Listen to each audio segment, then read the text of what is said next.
Well. Back where it all started for myself. Well, okay, technically it didn't start from here. It started at Daytona, but for myself and Craig, it's a poetic moment for us because this is also the same place that held or we cherished most of all because it's where we got our start for broadcasting with what used to be called the iRacing Le Mans series. Now it's called the European Sprint Series. And it is also probably a poetic moment for the both of us because this is maybe the last time that we will get to see these cars going around. Simply because this year is the last year within the real Le Mans that GTE as a classic will exist. Which is kind of sad. It's kind of the end of an era for the GTEs. It'll be GT3s and then sort of a merging of all the bits and bobs together, but we're here to have a last send off, a last hurrah for the E's because they were the best boys. They were the best boys, even though iRacing didn't get a lot of them until the very end. But but it is Le Mans, and it is actually quite nippy out there. It's 18 degrees actually for the track temperature. And qualifying has already been done, so there is no qualifying to speak of. But look at that. Oh, well, okay, well, don't look at the track map because it's a bit unreadable. But if you've watched us for an age, you'll notice this. It'd be very familiar to you. We've brought it back. We brought back the old theme.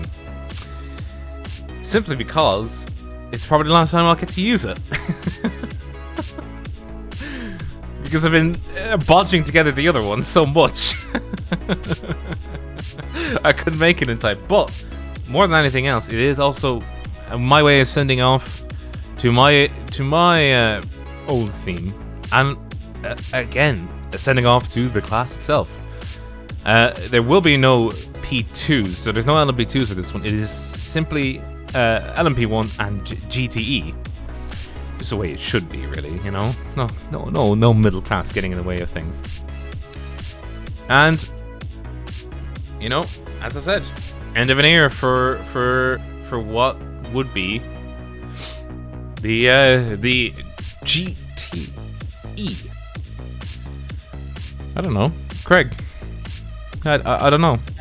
I don't know. I will say at the moment they are doing good evening, everybody. By the way, they are it's still in the process of just finishing the first testing day at the track at the moment, the Circuit de la Sarre at the moment, and it's feeling that a Corvette for some reason is currently one of the fastest cars in the GTE category in the real world. But watch that get bopped. Watch that get bopped. Exactly. There's no bop here, just the bop that iRacing provide. Of course, this is the 2.4 hours at the Circuit de la Sarre, and of course, qualifying has been done, as Rob was saying. And I was told today by championship leader Garen Batten, who leads by 51 points, by the way, to check out the pre-qualifying. So I thought, okay, I'll have a look at the qualifying. Pole position, Edward Shelley, 3:09.934. P2, Garen Batten, 3:09.938. I decided I wanted to slap him because I wish I knew that beforehand, because that is a pretty close time. That's pretty quick. Especially in these conditions.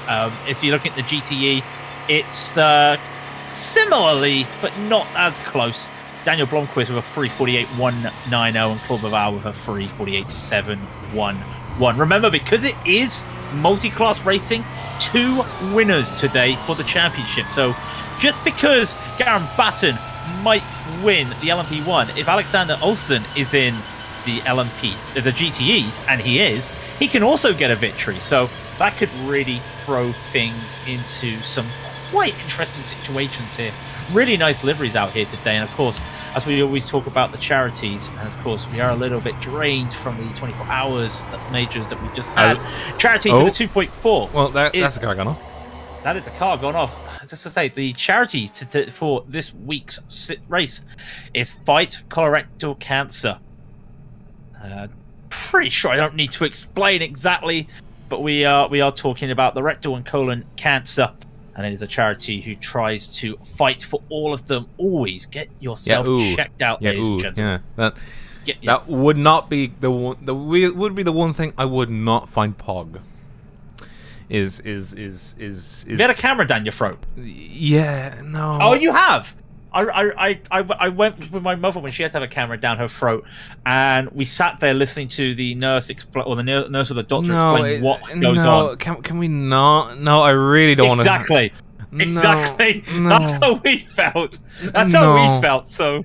No, like, look, listen, right? I'm not squeamish in any way, right? But I really would not like to have a camera. Just inserted. Nope. We heard about it. We cringed. I'm cringing from across the sea, mate. Yeah, across the Irish coast. You're cringing. I know. Trust me. How do you feel for those in Europe at the moment who are probably cringing over the channel? Oh.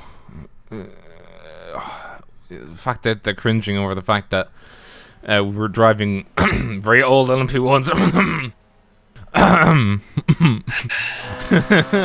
Look, these are the best boys. They're the best boys, but I am surprised that there's not a knock at anybody that Porsche had second place in the qualifying. No, that's illegal. It is. In fact, you look right now, Rob. I only see 2 Audis in the top 8 in practice. Stefan Rossmann and Kenneth Reeder. If you guys lose, I will throw hands. Okay, that's not even a joke. I will throw hands. Andy Morrill is driving an Audi, and so is Paul Solist. Sorry. So we've got 4 Audis, and we're not trying to be favoritisms here. But the Audi has to win because, as Rachel says in the chat, the tractor is indeed OP. Yes, it is, and I won in the tractor. So, yes, you did win these. You did win the 24 hours here. Yes, didn't I did. It was my first go at the 24, and we won it. We won't talk about the last time I drove an LMP. We won't talk about me being late for my morning shift. I was late by about an hour. So I then had to drive from 8 in the morning, so I drove the last 6 hours. But we do have the grid ready to get going and set up. Now, the problem with this track is, right? This is the problem.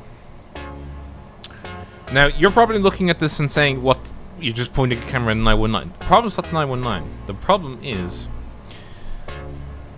what's in front of these drivers. And if we just go over to the pace car here and go onto its onboard and see what it's thinking about, it sees a lot of cars behind you. Now, it'll see a lot of cars behind you because, quite unfortunately, there is a lot of them, and that first chicane entry is impossible to get around. But Edward Shelley will be leading us off on the left, and Garen Batten, Sam Swallow, Stefan Rossmann, Tom Guest, Sean Brown, Mark Murphy, Andy Morrell, Kenneth Reeder, Paul Joseph Klist, Brendan Kluge, Brian Boomsma will make up the 12 of LMP1, and then in GTEs, top 10 will be Blankfist, Belval, Rowdy Vegert, Alexander Olsen, Daniel Holmer, Cam Marin, Hakan Schutt, Christian Gans, Stefan Wong, and the 6th version of Daniel White. The 6th version? Is that like Doctor Who, the 6th regeneration? Yeah, but I mean, like, his name is Daniel White 6, so, you know. I will say, I saw somebody called Andy, I can't remember what the second name was, but basically they had 2 Ys after Andy, and the joke I came up with was they decided they didn't like having a number after their name, so they just went to iRacing. Can I just have another Y, please? What? Yeah, but you'll be called Andy. Yeah, like, yeah, okay. Well, just do that. Just have an extra L after Daniel or an extra E after White. White! You know. No? Just me? Am I the only one amused by that? Okay. Stop it. Anyway, they're coming around the karting S's into Corvette. Hot zone here. The end of the dirty air, but also when you look at this off track just here by Shelley, that you don't want to put 4 wheels over that those chevrons. That will be a slowdown. That is a That is a killer. And any slowdowns at the start of this race are killers. We've got a couple people starting in the pits. But as the tricolor flies over here at the Circuit del Save, this is Raidillon TV, the only corner you need with the slowest entry. I always do this, Rob, when we're at this track. I forget how long it takes to get around the Ford chicane. But it feels like some of the Olympic it used to be better. It used to be better even. Yeah. It used to be better even. But as the pace car does take the iRacing Le Mans start, we are going single file, and that is Edward Shelley with the car number 14 taking a very what I was supposed to say temporary, but it's a very temperamental start. It's very neutral start as Tom Guest already starting to go away and head out of there, and the GTEs, of course. The last time you get to see them start, I think. Hopefully we see them again, but for Le Mans at least, it is last time we do have a car around. That is going to be the car of Stefan Rossmann in trouble. Oh, dearie me, that's not going to be his day. We'll just go get a replay of that in just a few moments, but he is now down the pecking order after having a collision at Dunlop. But Blomqvist, I think actually, the only issue was Patrick Cup, who started from the pits. Yeah, a couple of drivers started. Yeah, a couple of drivers started from the pit. Hang on 1 second. That's the 38 Christian Gans trying to make a move down at the Forest S's onto Stefan Wong, but can't make it. Stefan, get back, Stefan! Stefan Wong's got to slow down. And P9, Stefan Wong takes a slowdown, and this is probably the most depressing sight for a driver. And he's taking. Look, whoa! Wong has to slow down here, and he's doing the right thing of pulling to one side. I just don't think he realized everybody was too. Look how close he is. Like, and I mean, look at the camera. This is not what you should be doing. This is real close. I am a little bit worried as we see more cars. Colin Marzov having to take a slow down as well. You just saw him having a bit of a ride, loving the camera angle down. Like, there is the Mulsanne straight. But as we were saying, you get a slow down on the first lap here, forget about it. You're done. You always say you're end of the race, but you basically just have to accept that you're going to be at the back of the field because of how long that slowdown will take. Oh, yeah.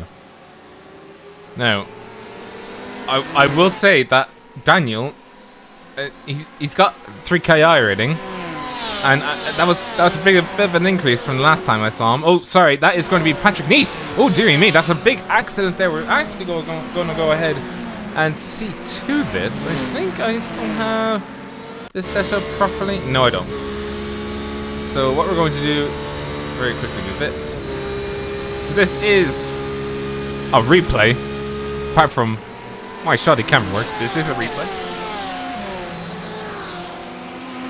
So he's joining down. He gets tapped from behind. Yeah. It's a bowling ball effect. Yeah. Wow. There we go. Such a shame. That is such a shame. You just don't expect to see that. You expect to see like a coming together at one stage. You don't expect it just like that. Oh no! I don't think anything anybody would have. I think it's the problem. It's the concertina thing. Yeah. We just get we know ourselves. You rest. Oh yeah. You rest off the throttle. You lift. You give yourself some space. Here in the moment, especially with racing, if you're right behind somebody, it's not a case of you're going to hit them. It's more of a case of if you don't give the space, you're probably also going to underestimate where you can brake because you're carrying overspeed. You don't want to be carrying overspeed in a situation like that. And that, I think, is what happened there, is somebody just got a little bit of overspeed, not realizing the double toe. Yep. And now we do actually have Tom Guest, Klist, and Rossmann down the pecking order. Now they were involved in an accident. Klist, by the way, Guest, sorry, that was the cameras that were aimed at. Looking at Klist now. I think he is okay, but the worst out of the lot was actually Stefan Rossmann, who's already had to take himself into the pits. On the left-hand side, you can see the top 10 out of each. The numbers will fix themselves once they cross the line. But that's a Blomqvist, a very, what's the word I'm looking for? Very, enthusiastic attempt at an overtake there from Blomqvist. Or, well, not attempt, but he had a look in the inside anyway. I wouldn't do that. I would not do that in a million miles. I have done that, unfortunately. I did murder a 919. You didn't. Are you sure about that? Oh, I murdered. No, I cleaned them. Cleaned them out. Well, here's the LMP1s, by the way. Shall we talk about the boost strategy? You can talk about the boost strategy. I can tell you how wrong you are. There's a cookie cutter boost strategy that most people use when it comes to the Audis and the Porsches, and some of them will try and follow that. I'm not sure what it is with the Porsche. I know roughly what it is for the Audi, but of course, when you're trying to race people, you are also trying to just change up your little strategy there, just so you can try and catch somebody out. But of course, you change up too much on straights like this, Rob. If you put too much into the first Mulsanne straight, you're going to have not enough in the second, and you might just get overtaken. So, got to be careful. That boost button is very addicting, and you don't want to press it too much. Well, the thing about the Audi is that it doesn't regenerate until you brake, so it only has an MGUK, it does not have an MGUH, whereas the Porsche 919 has both MGUK and MGUH. Now that does actually change things quite a bit, because what will occur is the Porsche will actually perform better the higher you rev. So a lot of the time you're basically smacking the limiter as much as possible, and hoping that the MGH will take effect. Now we have Brian Boones. Oh crikey, that's very close between Brian Boones and Mr. Brown, and Sean Brown trying to not eat humble pie, as it were, coming through the Porsche curves on towards Carson, coming out of Corvette now. Oh, that's very wide. That's going to be a slow down for Sean Brown. He'll have to serve that at some point. And if he serves it like a mobile chicane into the Ford chicane, I don't think Mr. Brooms will be very happy. Yes, he's serving it. He's doing the nasty. Coming through the Ford chicanes. Oh, serving it right in the middle of the apexes and still having to serve it. And there he goes. Yeah, if you take any more corners after getting a slowdown, you get a little bit more time, and you think you can try and work it out by being slow through corners. It still adds, and I think Sean Brown just got a little bit caught out there. I mean, if you run a few laps and then you gotta slow down, because of it'll take your pace into account, right? That's how much it should take off. If you just disconnect, for both hybrids anyway, if you just disconnect and don't put the boost down, right, easy as pie, you'll get rid of it. Just gotta be smart about how you work the car in this case. Now, Shelley, the big boy who stuck a qualifying lap at the 309 and left it there, up in first place. He just pull up here. Yeah, it works. Battle between himself and Batten. Gap is currently at the line, was about a second, and you are hearing a GTE. That is not a mistake. Stefan Wong was in the pits. Apparently, he was only in the pits for about a minute and 19 seconds, but he is about to be lapped, and he is at the back of the field. Now Shelley has to keep running away because Batten pretty much within the 10th of him in terms of qualifying, and it seems that the 919 really is wound up a lot better than the Audi. However, I wouldn't discount the Audi just yet. It'll come into its own once the people start getting used to it. It is a nicer car to drive. I must be honest. It is. Would you really want to drive a car with 7 gears? Not really. I mean, no. Actually, I would. Yeah, I would. Oh, better fuel economy. Okay. But the Porsche was worse to drive in different ways. Yeah, no, I know. I always like making the joke about the gears. We know that when it comes to the LMP1 with the Audi, it's got 6 gears, but it doesn't really use all 6 gears until it gets to here. Daniel Blomqvist, though, right on the back of Claude Bavau. Is that a bit of bump drafting? I thought we left that after the escapades of the majors 24. Oh, you thought? Oh, you thought?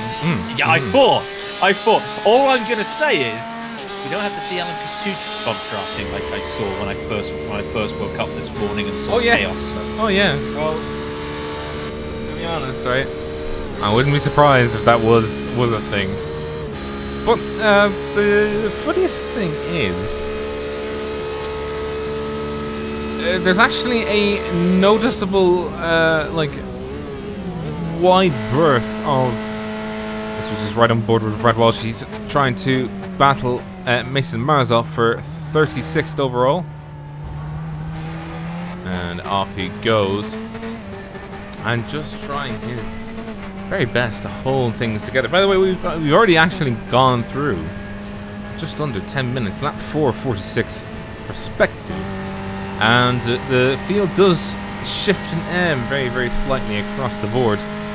Brandon Kluge is actually quite slow. I think he ran out of boost. Has to get used to his boost button on the 919. Now, coming back to the difference between the two of them, as because the Audi only has generation through MGU-K, that means that you have to drive it a bit differently. Extending braking zones and making the most out of the brake is important, because at around 55% brake usage, you're maxing out the MGU-K at most corners. It also depends on your speed as well, of course, but 55% is sort of the ballpark braking that you need, and then modulate as you see fit and just try and suck up as much energy as you possibly can, and that's how you get fast laps out of the R18. Now with the Porsche, because the difference is made up based on the MGU-K or the MGU-H being sort of a balance due to a weaker MGU-K, your boost strategy is a bit different, and also driving style is a bit different. You need to be basically with the Audi, you drive it like a normal car. You go through the gears, off you go. With the 919, it's better if you keep it at the high rev range. Basically, if you fall out of the rev range, you are stuck, because you're not generating as much as you need. And for the MGU-H, for these guys, you definitely do need as much as you can. Though, as well as which, the NRG guys are all by themselves. Oh, and they're coming up to more traffic. Who likes traffic? It's Sam like Watley. Traffic. It's Sam Watley. You like traffic, Rob? I love traffic. It's very, very struggling. You come around Le Mans and do traffic, and you got to time yourself. Can I make this car? Can I be fine with this car? They've come past a couple of cars at the moment. There's Sam Watley getting overtaken by Sam Swallow. That is Thomas Silbernagel. What's happened there? Parked it at the top of Dunlop. Yeah, that was a weird one. He just parked it at the top of Dunlop. Yeah, let's have a replay then. Let's just see the missed. Oh, car just says no, and he just decides to. I know why. Because you'd have a slowdown because you cut a pretty big chunk out of it. Makes sense. Do you want to be a roaming roadblock, or do you want to just serve your penalty? You know, that's the way. Well, he was off the racing line. He was off the track actually where he sat, and he has actually been passed. Poor man, he's been passed by Verbrugge, Sander Verbrugge for 24th overall, but that's 12th in class, and now it's the slalom. I do actually want to talk about Raidillon. Yeah, traffic there is pretty bad, and we do actually have another car. That's Daniel Halmer is off, and he is off from Mulsanne 2. Yeah. It's an odd one now. Where did he here now? What happened to him? Is that contact? Let's just have a look. Is that contact? I wonder. Just riding side on with him. It wouldn't surprise me if he's just coming a bit too hot as we're on around here. That's going to be a sign it's going too hot. Yeah. Oh, the car just goes. That's a weird one. Car just continued going left almost. Because tank slapper. Well, equivalent tank slapper, but yeah, he's going into a corner. He's cooked it. But I mean, he's not going to be able to hold it on the brakes. It's just not going to work.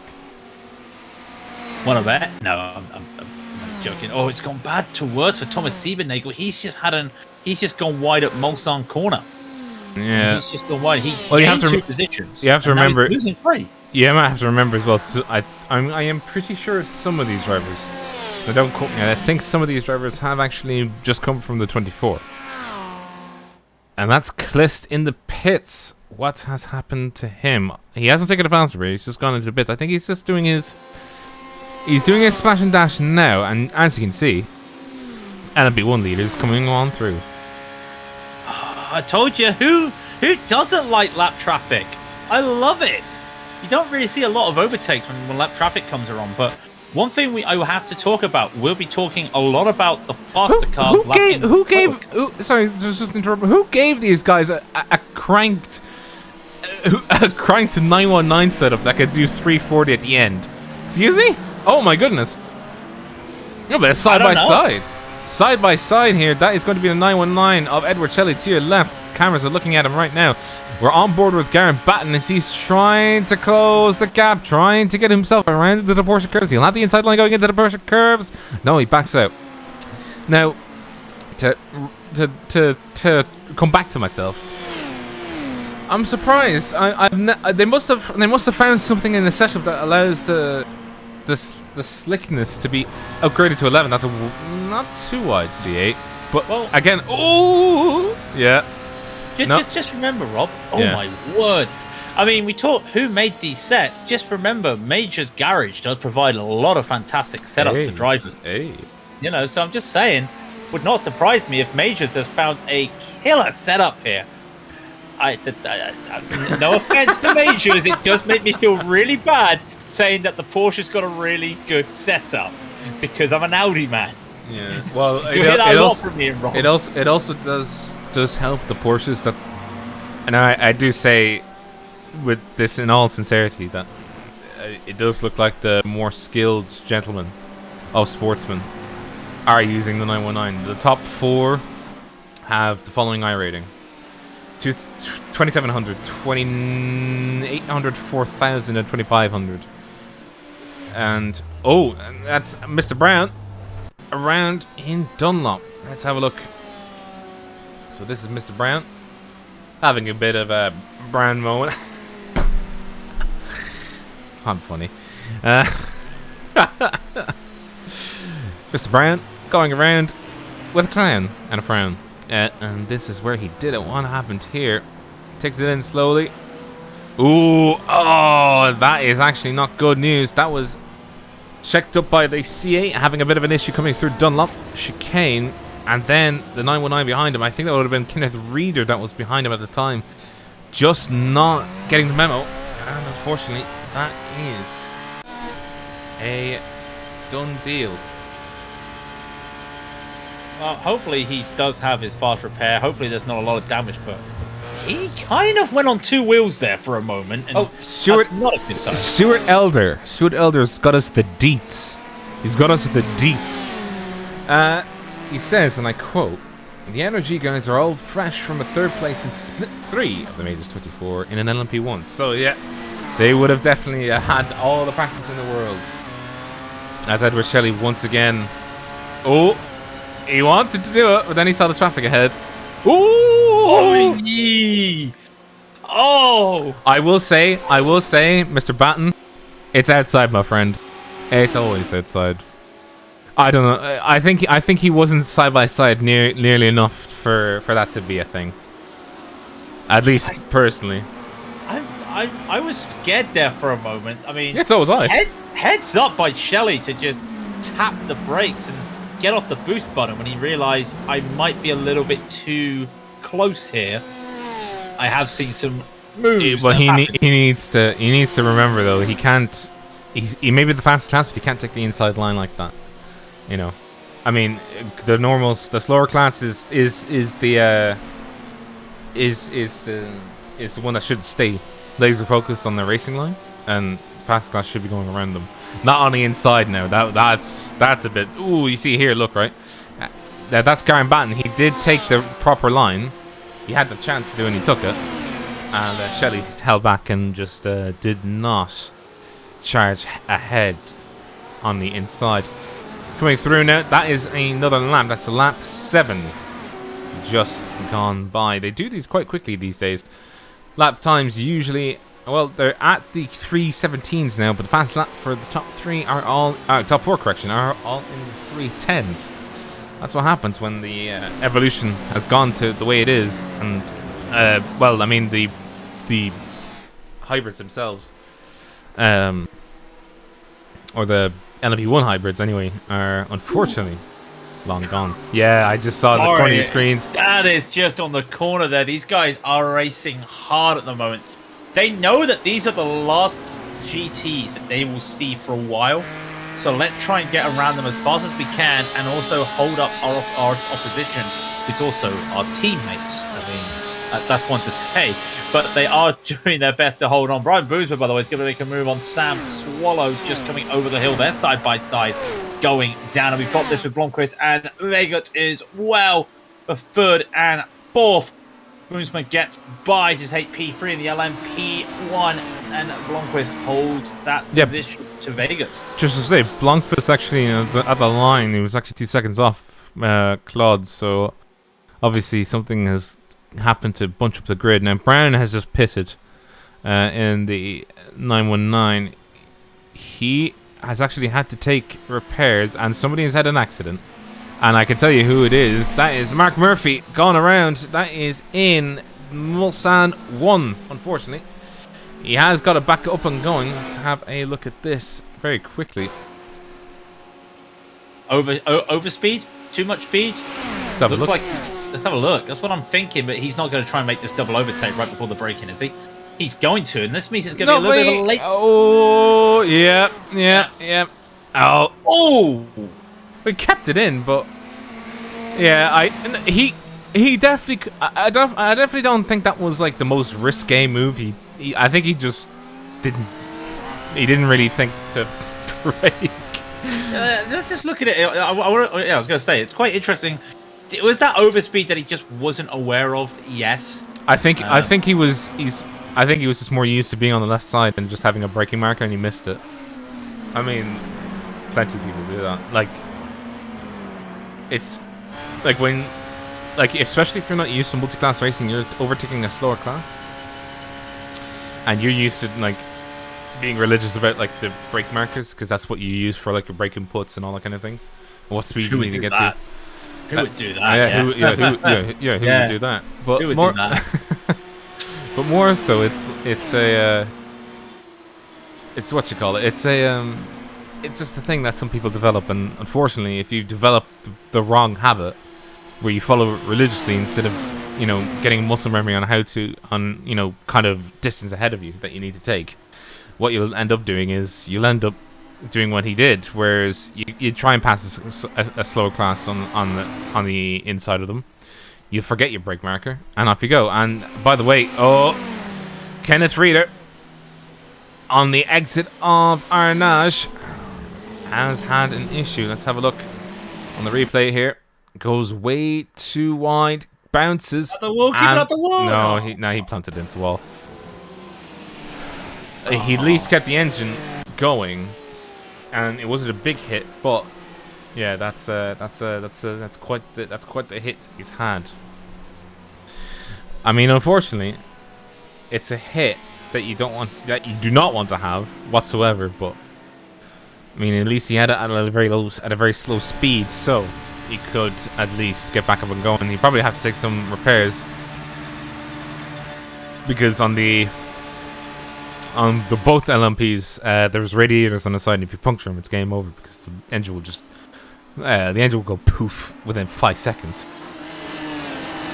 Don't you love these LMP ones? The bendy wing.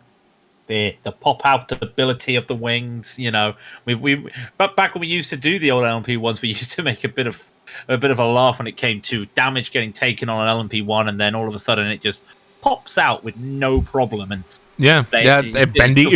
bendy carbon fiber. It was patent bending. Patent bending. Yeah.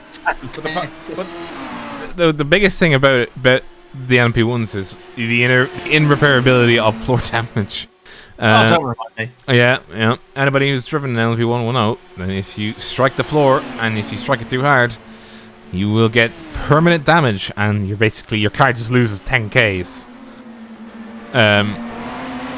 And also, you can actually do the situation which I known has happened before.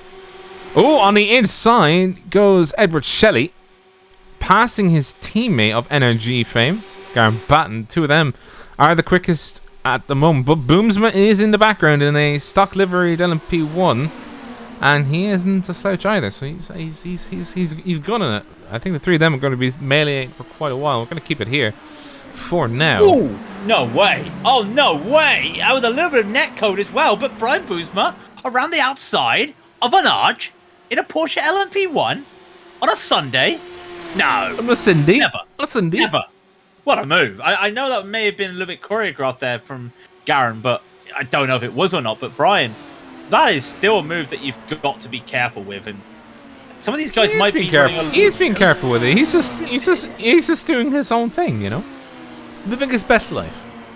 Otherwise, Stefan Rossman unfortunately did retire the car. Did not. I think, yeah, he had to tow it, so I'm assuming that he had permanent damage. Oh yeah, he's got a lot of damage on that car. Yeah, a lot. I think we're gonna have a look.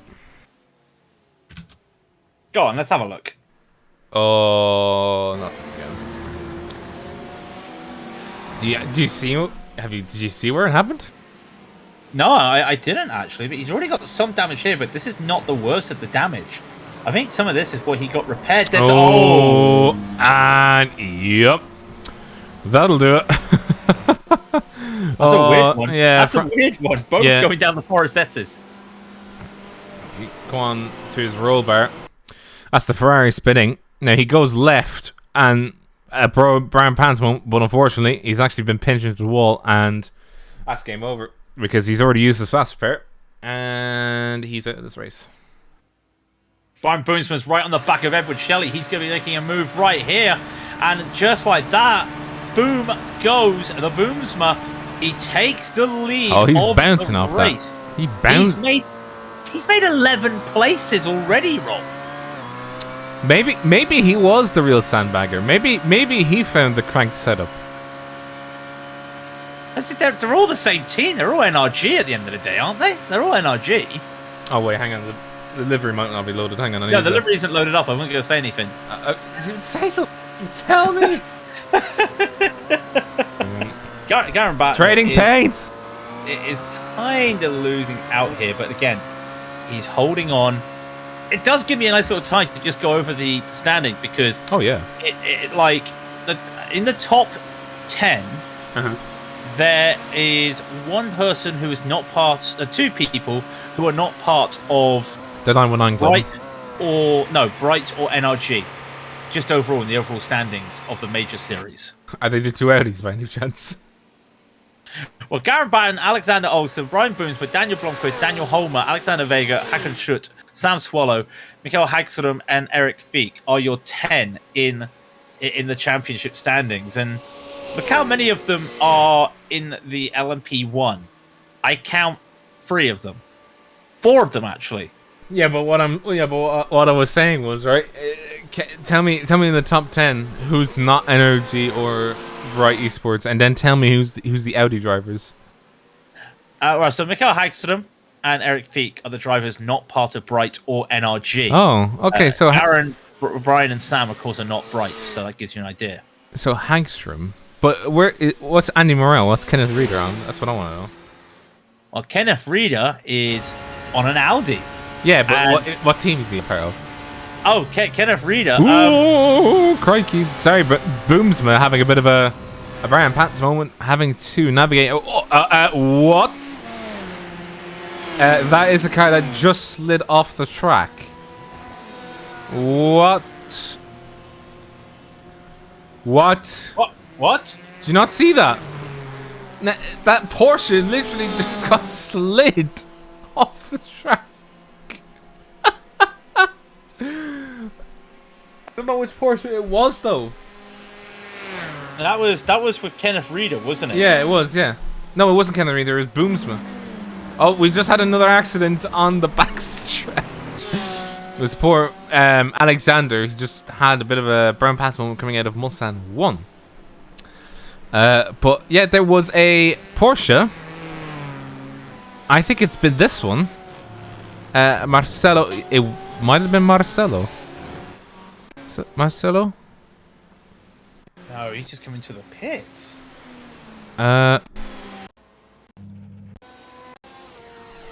Oh, which Porsche was it then?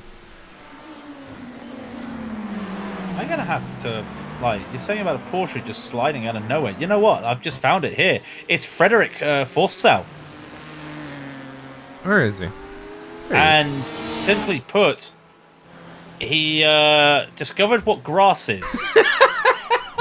Because I was just like, it's just a Porsche on my screen, just going left at a million miles an hour, but the headlights are facing towards me. Oh yeah, he discovered what grass was. He fortunately, he tried to give the LMP1 a bit of too much space coming into Corvette, and without realizing he was on the grass when he went to brake for that little bit of Corvette corner at Corvette. And we don't know what happens when you hit the brakes when you're on grass. So unfortunately, you turn into quite literally what would be a Looney Tunes character. By the way, Edward Shelley battling Garen Batten. The interesting thing is that they've actually lost the rear of Brian Boomsma, so they will not be gaining slipstream, and Brian Boomsma is free to just set laps as he pleases, essentially. No, Edward, you will not get the tour. No. No, Gimme, no. You will not have the drink. Karen Marin, by the way, he's up 5 positions. He's actually in the lead in a car that I thought would be consigned to the history books. Do not abuse the legendary BMW M8 It is GT. it's literally wider. It's wider than Buckingham Palace. You might as well just get Buckingham Palace up on wheels, right? And then just paraslide it. And then it'd be the same thing as an M8. Look how wide it is. I never thought I'd hear a Buckingham Palace reference on the Jubilee weekend like that. Look, Karen Marin driving the Buckingham Palace GTE is what you're saying. Yes. That's a turtle, I'll have you know. And that's a racing turtle. And he's doing really well. As we were saying earlier, that thing is big enough to basically just punch a hole through the air. They don't need any dirty air. That thing is just massive. And to be fair, every BMW after that had literally just taken the mantra of must be big, must scare everybody. And he's doing really well. Look, he's 2.5 seconds in the lead after what? Starting 6th? Yeah, he started 6th and he's up 5 positions, so yeah. I mean, I find it funny that of all the GT drivers are just like Le Mans itself has been so refined to this stage. Everybody knows all the tricks. Oh, Carm giving it. Hello, Carm. Hello. Hello. But I find it funny that like for all of the GT drivers, at least within the top 5 or 6, the strats have been around for so long. Carm says hi. Thank you, Khaled. Oh, and that is Tom Guest. Accident at Arnage. Unable to get the car corrected, but he didn't actually put it into the wall, I don't think. No, he didn't. But yeah, just unfortunate escape into the escarpment on I was going to say Scaria, it's not Monza. Arnage coming through Porsche curves now, down in 7th. He started 5th, he's down 2 positions. Yeah, Boomsma is cutting his way elegantly. He's actually just lapped somebody. I think that is... No, that's not. It'd be... Clist. Yeah, it was Clist, yeah. Yeah, Clist he just lapped, so... That's kind of depressing, I'm not gonna lie. Oh. By the way, Boomsma just did a 309.235. You wouldn't think that it's 20 Celsius out there, track temp, 68 Fahrenheit. No, I would. Anyone. No, I would. I'd guess it. Okay. Yeah, you guess it. I was going to say 68 Fahrenheit for those using the worst system. I can't really say anything with what's happening in the UK, so I can't say anything to that comment. Regardless, 20 Celsius is the current track temp. It is due to get a little bit cooler. In fact, yeah. I think the sun's starting to set. Yeah, because we started at 8 p.m. not 8 a.m. I thought it was 8 a.m. when I initially loaded in because it was actually quite bright. But no, it's actually 8 p.m. They're going from sundown to about dusk-ish. It won't go into full night, I don't think, but it will start to get dark with about 30 minutes to go in the race, I think. Oh no, Booms, Oh, dear lord. wow. Booms, dear lord. That was quite That was brave. that was very. Then again, let's be brutally honest. If you're in the Audi, would you be trying to make that move? In the Porsche, I think you've got a little bit more downforce and the ability to do that. If I was in the Audi, oh, he's coming into the pits. He must have done a screamer for lap to go in, but that doesn't actually bode well. That's only 11 laps. If the Audis can stay out for another lap, they get a stop on them. Yeah, but that's look at the. It's like little ducks in a row. Just little ducks in a row of Porsches just coming into the little pit. little NRG ducks, all in a row. Where's Andy Morel? He has to do me proud, right? You know, as a winner of the 2019.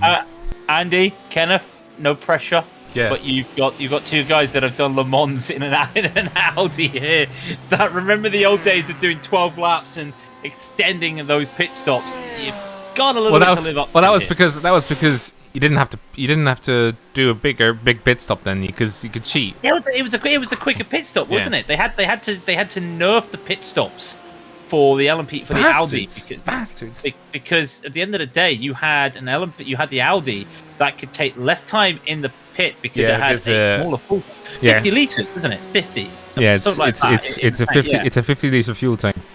But the refuel rate meant that to top it off for a splash and dash was actually quicker. Damn, that's bad news. It means that the Audis are unable, or the setup on Andy Morel's car is unable to go 12 laps. Mr. Morale, this is the Audi dealership. Yeah. Please return your car. Oh, you want to know how Boomsma did it? He literally put his foot down. Yeah. Oh, yeah. But by the way, Boomsma had managed to extend to 4 seconds in the pits. He actually had a slower pit, cone to cone, but he still managed to pull ahead, as has Garen Batten ahead of Edward Shelley a little bit, and Sam Swallow now sitting in. I think that would be. I was going to say Morel was having an accident. No, it wasn't. Mr. Tom Guest, by the way, actually coming back. He's actually gone back to where he started, which is good to see. Now, he did have a little bit of an oopsie daisy, but he's now back to where he was, starting in 5th, and then he's back in 5th. Mark Murphy up in position. Oh dear, top 7. I'm just not going to look at this anymore. I'm just going to look at GT and be happy, be content. There's no idea to cheer on. But you know, you're looking at Alex Olsen, and there's an Audi coming up behind him in 6 seconds. Oh. Oh, never mind. But this is a battle, and it is a battle for 4th position. And the gap at the cones. So last time around it was actually 11 seconds. So there must have been. Oh no, wait, that's Holmer. Sorry, there we go.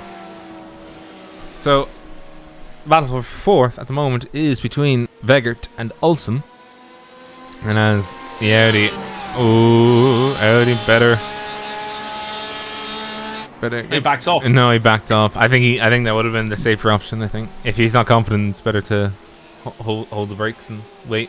Oh, that's another thing, Rob. Confidence, because let's be brutally honest. When do you see the LMP1 driven? Let's be brutally honest. If you drive the ESS series, you don't see a lot of LMP1. Did you say when? No, when? No, that's what I just literally asked you. Did you say when? No, but I've seen Alexander Olsen completely overshooting the Dunlop chicane there, and he just basically had to get on the brakes down. Surprised he didn't get a slowdown for that. But he does lose the back of his teammate Vega. No, I said when. It's just you not understanding my accent.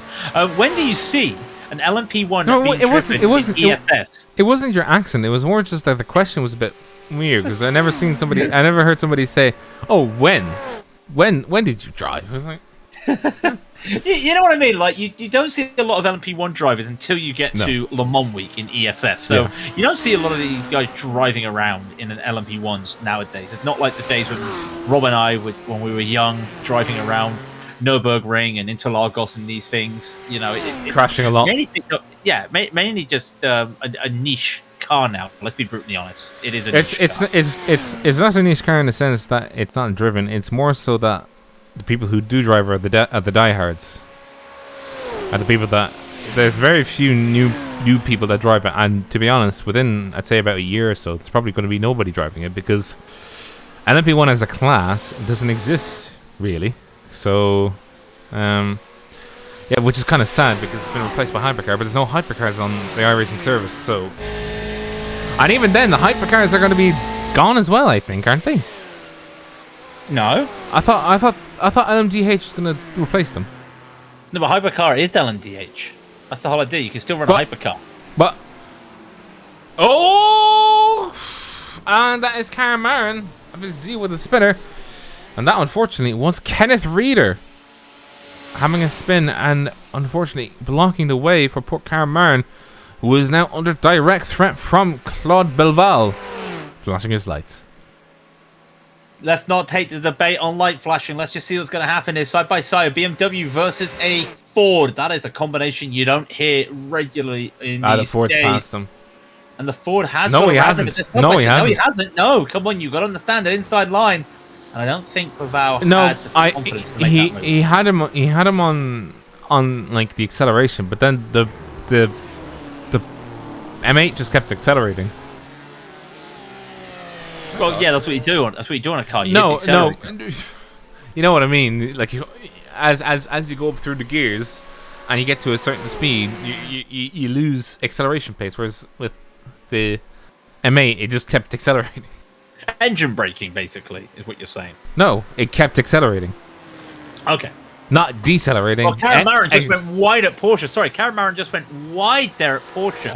And that brings Belval back into it as we're going to just see what's going on now, because they are now back close together. Half a second is the gap here between the leaders of the GTEs. And there's Edward Shelley as well. He's trying to get to Garen Batten. We've had 40 minutes of racing. About 40 minutes of racing. We're about, a third of the way through? Around a third of the way through. And it's just really interesting. We know the NRG guys are just dominating the LMP1 field. Kind of expected, even, with some of them just coming out of the M24. GTEs is looking pretty dicey as well. Was that a slowdown there by Batten? I don't think it was. It was not. But wow, that is really close. And no way, they're trying to get around the traffic there. That's good going. Almost came together and now hold up again for more GTs. And then just one press of the button and bye, there they go. Bye, there they go. That is the power of the boost, and you've just got to be careful not to overuse that boost. I'm wondering now, because if you have to, let me put it this way: if you overuse boost, what'll happen is you'll lose your strategy, and then you will absolutely get sent on the inside. What was that? That looked like a tap there from Edward Shelley. Maybe just a misunderstanding. I'm not sure. Is it Marzov? The only driver that's down on pace. They just passed him. Hang on, let me have a look. I think it was Dirk. It was Dirk Bell. Dirk Bell. Oh wow, that was not a move you want to see by Dirk there. And Dirk Bell's taking the inside line, and he just got hit. Yeah. He took the wrong line there, and it looked like the LMP1, sorry, just decided it's either he's on the outside, not the place you want to be. And then just not. Come on, lads, that isn't. That's not multi-class racing. Lads, look at this. Look at this, right? Dirk is holding the inside line. What are you doing a move like that? Goodness gracious. Dear me. You know what that reminds me of? It reminds me of me because I did that on Nikki Team. Oh, it's only Nikki. No, you did on Nikki Team. Yeah, I did. Yeah. There's a clip. Is, there's a clip of it too. I sent it on the inside. At Interlagos. Oh no. Yeah. I mean, thanks, Tiki Neem, for not yelling at me. He did yell at me a little bit. But it takes two to tango, Rob, for multi-class racing, and we all know that the blue flag rules. Then remember, blue flags are not mandatory; they're advisory. Slower car can hold his line. Typically, you want them on the racing line, but if that's the line they're taking, you've got to respect the line they're taking there. And unfortunately, respect wasn't given. If let's be brutally honest, I don't like being brutal sometimes, but when it comes to multi-class racing, you see a lot of mistakes in racecraft compared to when you see it in single-class racing, and that's one of them.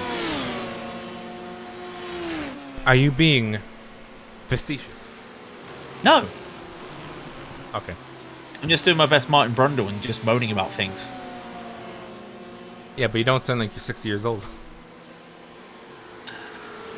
I mean, thanks for making me feel young. Thank you. Anyway. Anyway, the gas in the LMP1 has kind of spread out a little bit, but they are just the leaders are just finishing their second pass through of the GTE traffic, so that would explain a lot of grouping up. And Edward Shelley is going to be held up by not one but two GTEs, and he's trying to get around Claude Baval. You've got this battle for the top three as they're trying to get around the lead. Well, sorry, the battle for second and third. They're trying to get around the battle for the lead of the GTE. Only 4 seconds between first and third in the GTE, and it's anybody's game. It's a BMW, it's a Ford, it's a Porsche, and if that Kenneth Reader back in the pits, it is. I think he's probably he is a faster pair, and I think he's damaged the car again because he's gonna either that here he's taking a pit stop. Let's see. It might be a pit stop because remember he did take damage, had to get things repaired. Would not surprise me. That is a case of getting damage repaired.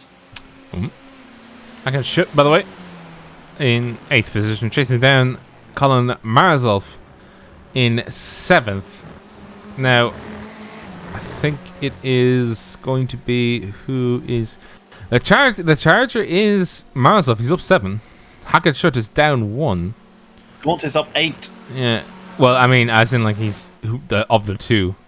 Oh, okay. But I mean, the big Charger is Nicholas Grant. He's up 15 positions. Man started in the pits. He actually did. If we go to the starting, he started 43rd overall.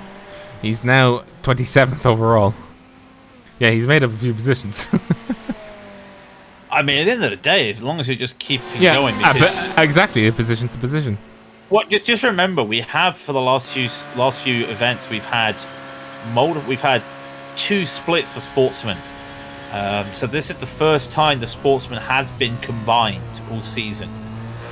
So it is quite a big field. Let's be brutally honest. 44 drivers. That's a big field for an event like this, especially when you realise 30 of them are GTEs. So it does feel like the old GTE Endurance Series on iRacing, but it's not 90 minutes. It's 2 hours and 25 minutes, and they've done about an hour, about 50 minutes at the moment. So it's looking pretty good at the moment. Some of these drivers just in their own little way.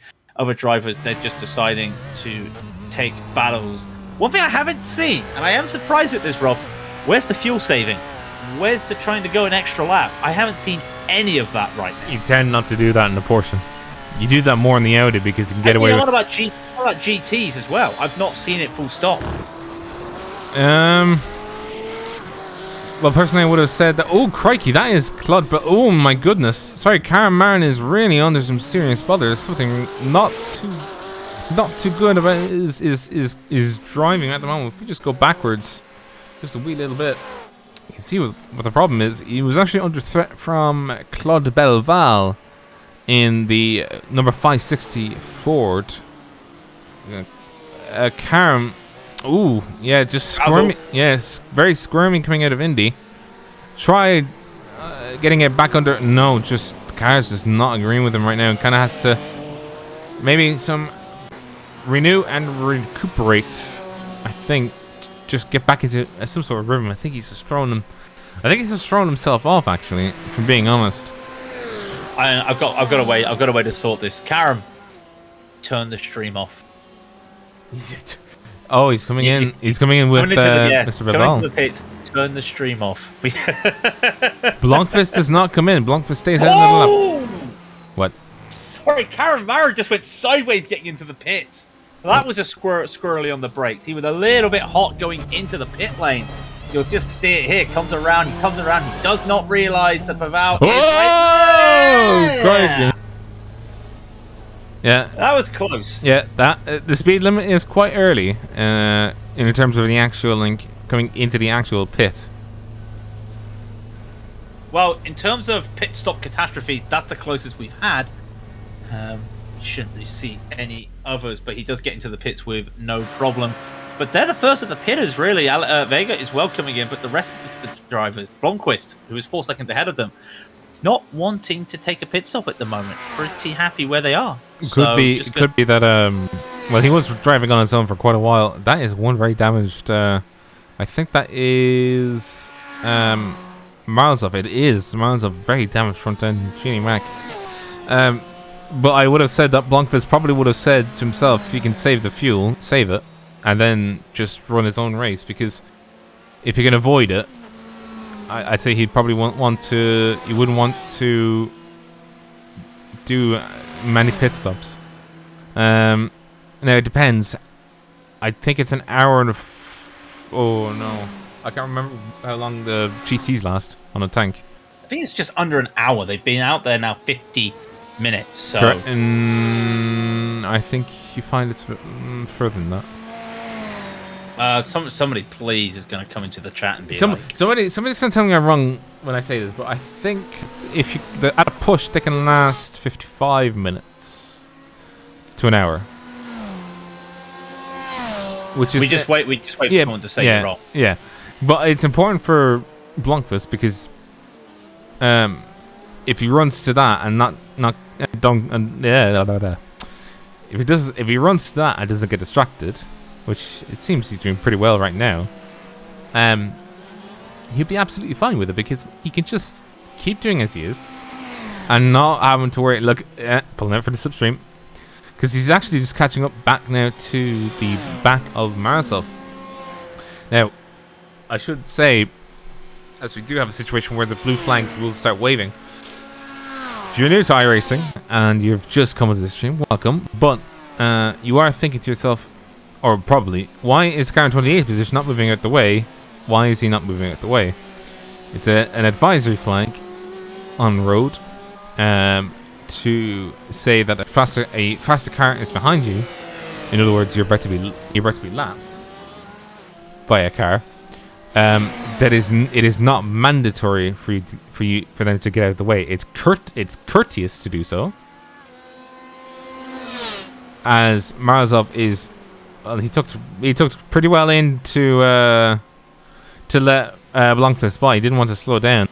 Now, that was a courteous way, but it isn't necessary for him to do so. It isn't mandatory anyway.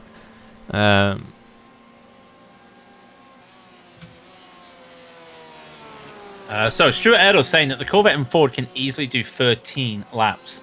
The others have to say to do 13. So this Porsche, yeah, this is lap 14. Yeah, and he's coming into the bits. Yeah, a minute, just over about 2 minutes I've got on my stopwatch for some of these drivers when they took full fuel. Remember, a full tank of fuel in a GT is what, 120? Or am I thinking that's the GT3, isn't it? It's about that, isn't it, in terms of litres? Depends on the car. Yeah. Fuel tanks and fuel regs, they confuse me. How do they work?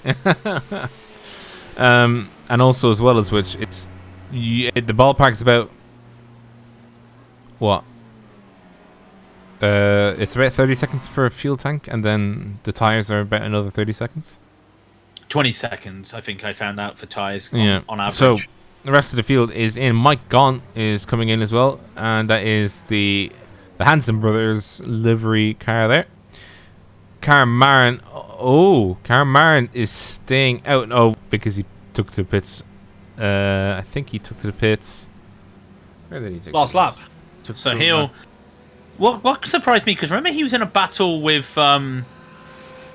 Bivol. Yes. Look at the gap now. Actually, also look at this, because Marin's just going to get past Blomqvist. There you go. Now, I'm not sure what's happened to Bivol, but I don't know where he is. He's down 11th. He took tires. That's why. Ooh, in these temperatures, I think you're a little bit early for tires. I mean, they're gonna have to take it. I wouldn't take tires at all. Okay, no, hang on. No, hang on. If you don't take tires in these in this condition, you have to triple stint the tires in a GT. We know a GT takes about an hour on a stint. That means you would have to, that's a lot of time, as we see about just having a moment. Well, technically, it's a double stint plus a little bit. You're still going to get away with it. It's 20. If you start at 20 degrees, and I don't know what the track temperature is right now, but I'm assuming they did start at 20 degrees, didn't they? Roughly, yeah. Put it like this, right? If I'm in that LMP1, I would be triple stinting these tires right now. If I'm in a GTE, I'm gonna be debating myself for double stinting these tires. I would do it. I'd take a chance. Yeah, but you got nothing to lose. You've won Le Mans. It's very true. It's very true. I mean, we did that in the actual Le Mans, but that was actually when the temperature was 30, and we took a gamble, basically to say we just fuel them. We'll see what happens, and then the guys behind us crashed, so we won by default anyway. The greatest word in the English dictionary, as Homer Simpson once said, default. Yeah, exactly. Oh, and also as well, if it's 20 degrees C and you're in a GTE, you're not doing as much to wear the tires as you are in doing an LP1. So, or at least that's what I think anyway. So I would have said it's a double stint and a bit. Your tires are going to be screaming at you, and they're not going to like you afterwards. They're probably going to want compensation, but I mean, it still can be done. By the way, Andy Banfield, is it just me or he's not pitted? He's actually on his 15th lap so far.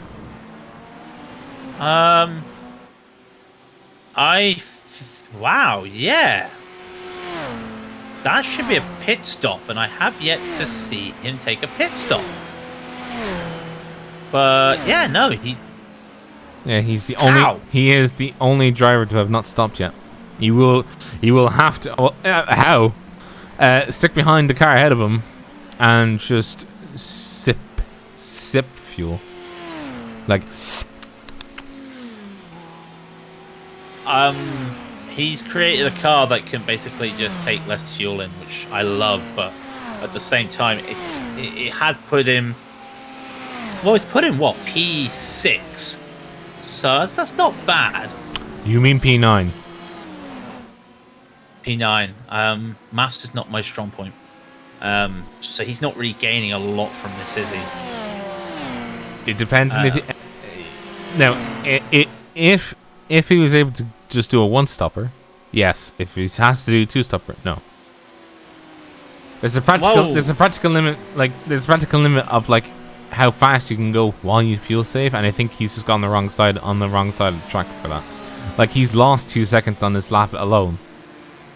And he did a 350, and on last lap as well, he did a 355, whereas the competitive pace was a 353. Well, hang on. He did a 355, and then these laps that are being done right now were 353s at that time. So a 348.5 by Karen Marin as well. So it might just be a case of the pace is not there. He's got to be pitting this time by, surely. I'll be keeping an eye quickly while we're just watching here. Yeah, he's going in. Yeah, there he goes. He finally dives into the pits. But if he's had the ability to save all that fuel, I mean, yeah, by all means, go for it. Who's to tell me what you can do? That's still some very good going. Well, if you want to win. Yeah. Yeah, I mean, some people want to win. Some people just want the points in the championship. Other people just want the experience of good, fun league racing. Isn't that what the major series is all about? And some people, Master Wayne, just want to watch the world burn. No, they don't. Nobody in this broadcast wants to watch the world burn. Yeah, but I didn't mention the broadcast. I just said some people just want to watch the world burn. Okay. How sleep deprived are you? Because I am. If you're sleep deprived, goddamn, what am I? Am I a skeleton? But what I am actually deprived of is the small picture stuff. But I do have plenty of big picture stuff. Now we're just looking at Simon Torrance for a second, because I'm actually wanting to demonstrate something. The car ahead of him is Alex Lochner. So if we just stick this up. Where is Patrick Nice actually? Where is he? He is currently down in the karting, now going to Corvette. No, what I was asking is, why is Nice? Apparently Nice is no. Okay, well then this battle thing is a bit scuffed. Michael Hagström, by the way, in the pits now. He's just, I think he's having to. Oh, sorry, that's Alexander Lochner. Sorry, the cameras were on him. I didn't see what had happened. I was paying attention to something else. Apologies. Let's have a look. He went too hot. Ooh, try to take too much speed in the Ford chicane. Oh, I realized. Yeah, that's a bit of a yikes. How late was he brake is the question. I think he's broken a bit. Oh yeah, he's wait. Well, no, he made two mistakes, right? He made the mistake of taking too much speed to it, and then he. Oh, he's gone again. Oh, he's gone again. That is one. That's hot tires. That's hot tires. He's got a very upset car right now. Yep. Just get it going. Now remember, you've got warm tires. Your grip's gonna be low at the moment. What you want to do right now is to take the next few corners just a little bit gentler, and just make sure you just cool those tires down a little bit. Then hopefully you get down to the Mulsanne straight and those tires get to cool themselves. This is this tricky corner here. On cold tires, on overheated tires, these are two very treacherous corners, and he's taken them with care. Should be able to cool these tires down now, but just take it easy. Well, the track temperature is only what? 19 Celsius, 6 Fahrenheit. Yeah. Regardless, he spun the tires twice now in the space of a minute. Well, I mean, whoever else, somebody else has spun their tires. It's Daniel Homer, because he's got to get a move on. Alexander Rowdy Vegert is on his back bottom because Alexander Vegert did not pit that time. Homer did, and is now chasing down, or is now being chased down. Homer is by Vegert, and Vegert, I think, was slightly faster, not too much faster, but 200, 300 faster, but can still create the upset. He's got the slipstream. He just needs to hold on until Mulsanne, and then off he goes. Now, an hour has ticked by 2 minutes ago, and this is the situation for the lead in LMP1. If we take a look at the top 10 in LMP1, it is Brian Boomsville leading the way, and then following behind him in order is Garen Batten, Edward Shelley, Sam Swallow, Mark Murphy, Tom Guest, Sean Brown, Andy Morrell, Brandon Kluge, and Joseph Klist. And in TTE, I was about to say LMP2, but no, TTE. It's Karen Marin in the lead for them. There he is. He's actually gotten the good pace back again. He's actually gotten 6 seconds ahead of Blomqvist. Blomqvist probably not in the happiest of times right about now, because he's trying to catch back up, but he can't. Blomqvist in second, Alexander Olsen in third, Daniel Hormer in fourth, with Wegert in fifth. Now they are still battling. If we take the camera, there you are, and actually Claude Belval is in the background. This can turn into something a bit spicy if it so happens to take off like that. Colin Marzolf in 7th with Hackenschut 8th. Mike Gaunt 9th, and running at the top 10 is Jan Brony in, oh dear lord, is that a Rothmans? Yes it is. It's a Rothmans 911. What's wrong with that? They ran that as a tribute livery. Yes, I know, but still, like the main one that I always know is the F1 car. Oh yeah, I forget about that one. You're right there. I do forget about that. Yeah, you even alluded to it yourself. What makes a tribute livery? That it was ran previously on some other car of its significance, correct? Yeah, it was a rally car, wasn't it? Actually, which came first? Hang on, let me Google this. You Google that while we're just getting an idea, because we're talking about Claude Baval and how he's trying to catch up there, by the way. Claude Baval catching up to Holmer and Vega. Remember, Baval took tires. Okay. Well, I'm sorry. I wish to withdraw my heresy. The Rothman Porsche came first. Okay.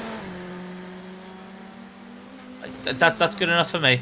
I was gonna say, Baval took tires, and he was the second faster last lap. And with Holmer and Vega having to survive traffic, fight each other, keep it safe, wouldn't surprise me if Baval takes more time off. In fact, he's half a second faster at the moment as we're watching the LMP1 Porsche. I wonder how I know it's a Porsche. Can't put my finger on how I know that's a Porsche.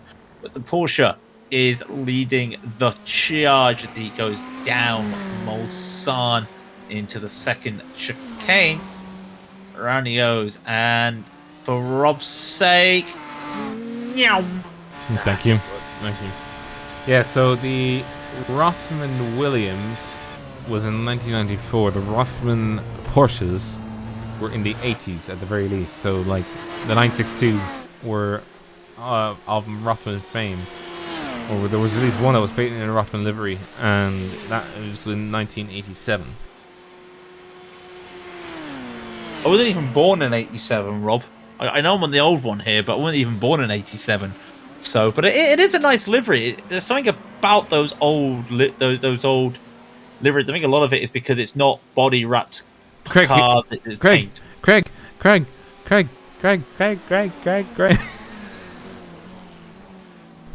Hi. Lap times for Brian Boomsma. How's he doing? He just did a 3:12.8 last time around.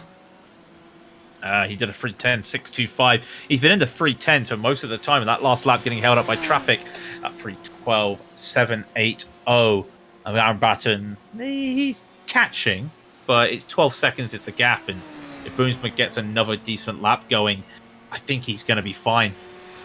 He just, every time somebody go, I'm so glad they pushed that wall back at Virage de Point. I'm so glad they pushed that wall back in the real world. Just saying. Which one now? Virage de Point, the bridge. Oh, in Porsche cars. Yeah. No, Rob. No. You're dealing with a Le Mans. You're dealing with a sort of connoisseur. The wall is not part of the Porsche curves. The two bends before it are part of the Porsche curve. That wall is Virage de Point, aka the bridge. When did I become come into a school for nerds? Wow. Nerd. I grew up on Le Mans, all right. What? You went to school at Le Mans? No, all I ever knew about motor racing when I grew up was Michael Schumacher, Ferrari, Benetton, F1, right? And then along came a PlayStation 1 with Toka Race Car Driver, the original, where you could hit the code and get a tank. Yeah. And then a little game on the PlayStation called Le Mans. And I fell in love with it. And that kindled my love for this place and kindled my love for prototypes. So I think I know a little bit about the circuit to the start in my... That That was when I was like 8 years old. So it's been about 20 years that I've been watching this and learning about this track. So that's a car gone off, by the way. Was that a lot of smoke I just saw? I think it was. I was more so trying to figure out who it was. I'm not sure. There's several drivers that have had accidents, or not accidents, but they've had incidents since last. I don't see anybody, so it looks like it's gone on for quite a while. Mark Murphy in the pits, taking the pit stop. We're actually starting to see some out of sickness. Out of sickness, not out of sickness. Genie Mac. Yeah, this is a what's it called, a Disturbed song now. Also, I kind of while I do appreciate they pushed the wall back at Porsche curves,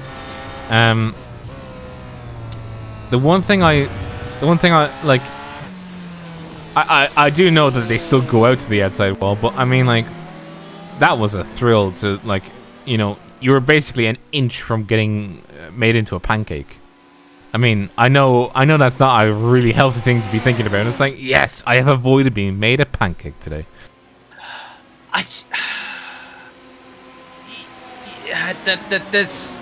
There's the fear factor, the thrill, and there's also safety. And I think the cars were getting a little bit too fast to their own thing. But only got pushed back last year. Last year, I believe, was the first year it got pushed back. It's a shame that the LMP1 died last year. You okay there? I mean, they pushed it back for a car that no longer races, or a class that no longer races. I'd imagine anyway, because that would, like, unless they were thinking about LMP2 or the hybrids. No, they were thinking of the GTE. You know, they were thinking about how far the GTEs would go. Oh wait, no. Yeah, but I mean, like the feckin'. Look, I'm gonna say it now. It's like, it's what? Genie Mac. What am I looking for? The word. The hypercars, right? Yeah. They have less overall downforce because the design of the car, right? Or compared to an MP1, that is.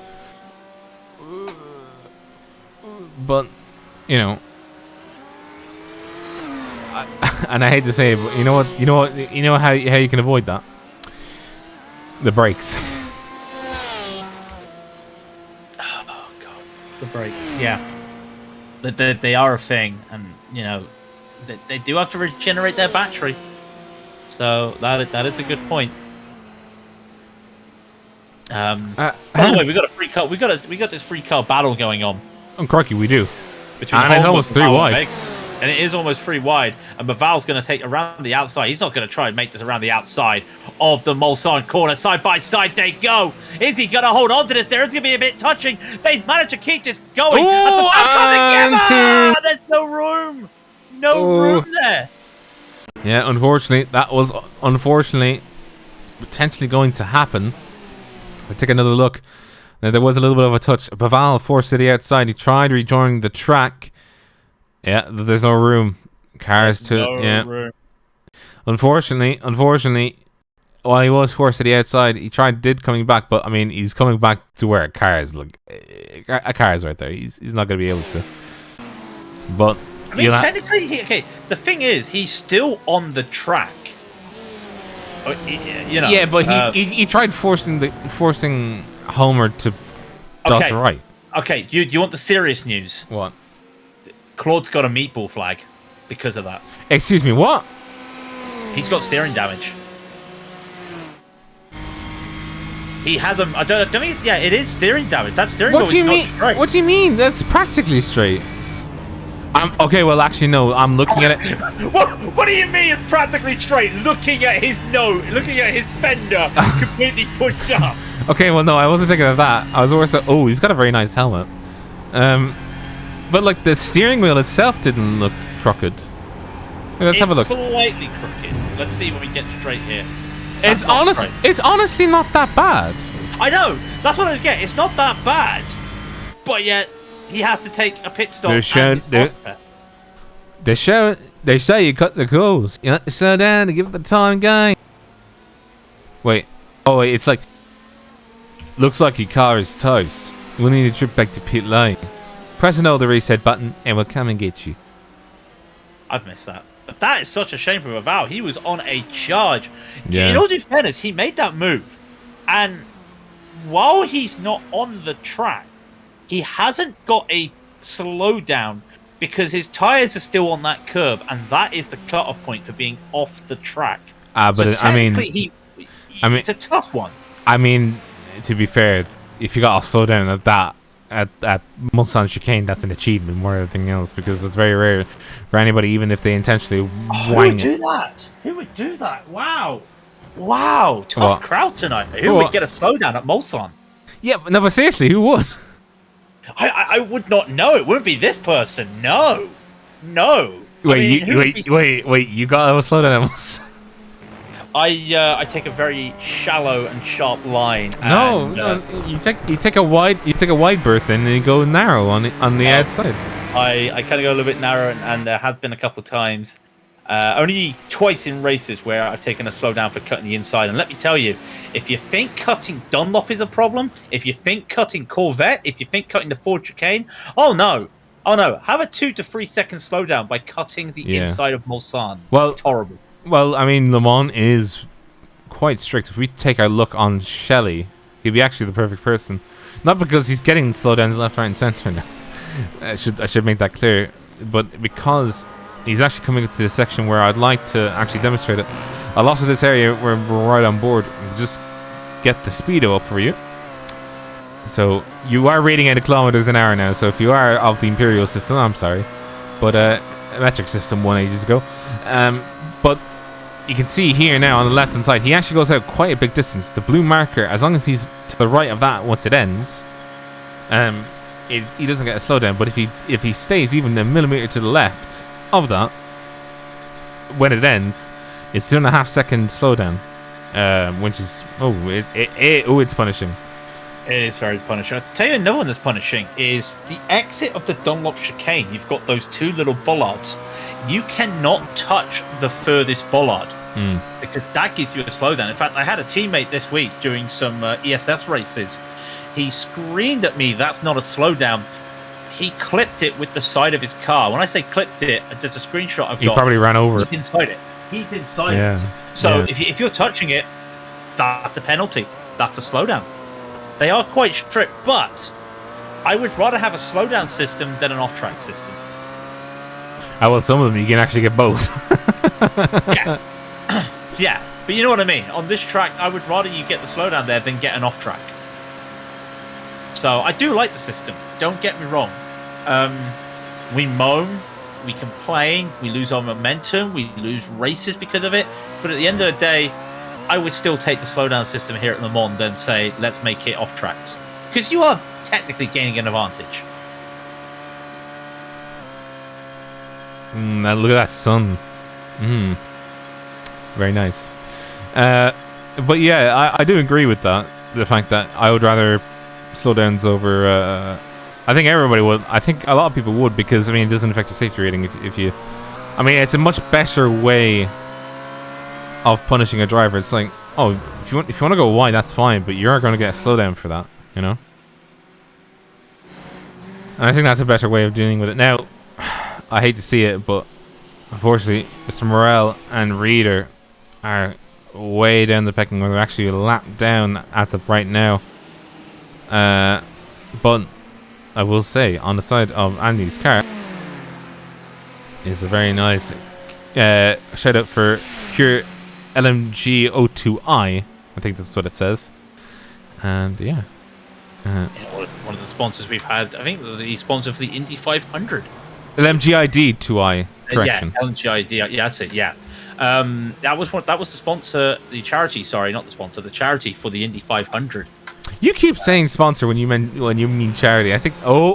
That is not good. That is Sean Brown, but not for a nice pit stop. He's towed. Oh no! Let's see what's happened here for Sean Brown coming down. Oh, now that's not what I expected. Oh, flipping heck! Oh my god! Oh. No, we don't need to see that again. We don't need to see that again. No, I need to see that again. I mean, Yoink. Ah! That's how you end a race. That's genuinely how you end a race. Deary me. Now, what's happened here? It's Alexander Lochner, who he's side by. Okay, so I don't know if we've got this here, but he's side by side with Karen Marin. He's letting Karen Marin get ahead of him. Lechner just went on a twirl. Look at this. Yeah. I mean, like I say, I don't know if you've got the replay of what caused him to spin. I'm trying to. I'm trying to. Oh, there we go. I fixed it. No, let me just have a.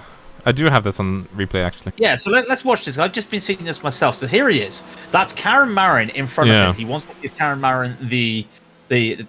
He flashes. So he flashes. He lets him by. There's Paul's slist and collects him. Loses control. That is so close to hitting the leader. By the way, that was so close to hitting the leader. And then you know what it's like. You're on that barrier. You've got damage. And then you get it. Damage. Well, I mean, he gets ejected by the barrier twice. Yeah, I think twice. Look, there you go. And that is there he goes. Yeah, that's a Beyblade right there. I didn't know they had them in iRacing, but that's Beyblade. Genie Mac. Flippin' heck. I mean, I kind of wish I saw it like that before we saw that literally driving straight into somebody. Because that was that. Look, I wasn't expecting it. Right, I thought it was a one car incident. Right, so my reaction was legitimate. Like I'm like, okay, he's coming down the Mulsanne straight. What's happened? You know. Genie Mac. Yeah. It kind of demonstrating if you're going out over 200 miles an hour, the first thing on your mind is I'm not going to run into a car. I'm not going to. Oh my god, I'm in the air. But I will say this: the original impact, he just missed our leader in the GT, Karen Marin. Yeah, it was squeaky bum level. Wow, that was. How do you prepare for that? You're done. Especially in these things, you hit the brakes, you lock up all four wheels. Bye-bye, you're done. Wow. Okay, as we catch our breath with that one. Yeah. Not a lot of battles happening in the LMP1. There is a GTE, though. There is a GTE. We've got a nice little battle brewing between Alex Vega and Daniel Homer. Yeah, Homer trying to hold off the Porsche. I think the Fezza has the advantage. Fezza is just so much easier to drive, it seems. I think it's some. Let me actually just double check. Make sure I'm not going to call it. It's actually a mix. It's an even mix between the Fezza and the. No. Now the Porsche is the strongest GTE on the service, but because of its top speed, it's one of the weaker cars at Le Mans. Yeah. I know it's crazy right now with you seeing 3 Porsches in 2nd, 3rd, and 5th, but it's not a good car. I remember the days where you get streamers take. I'm sorry, I'm just. Then you look at this, it's like that's a bloody M8.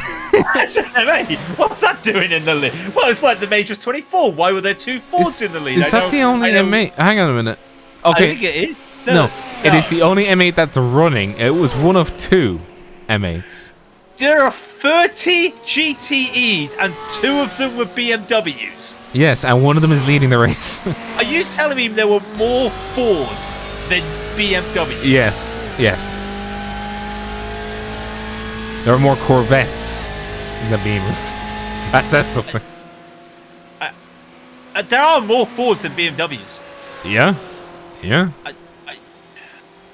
Well, Vega is trying to catch up here. Like I said, the Porsche's not the strongest car around here. I remember seeing streamers would take the Porsche around here just to see how they could beat people with corner speed more than just the straight speed.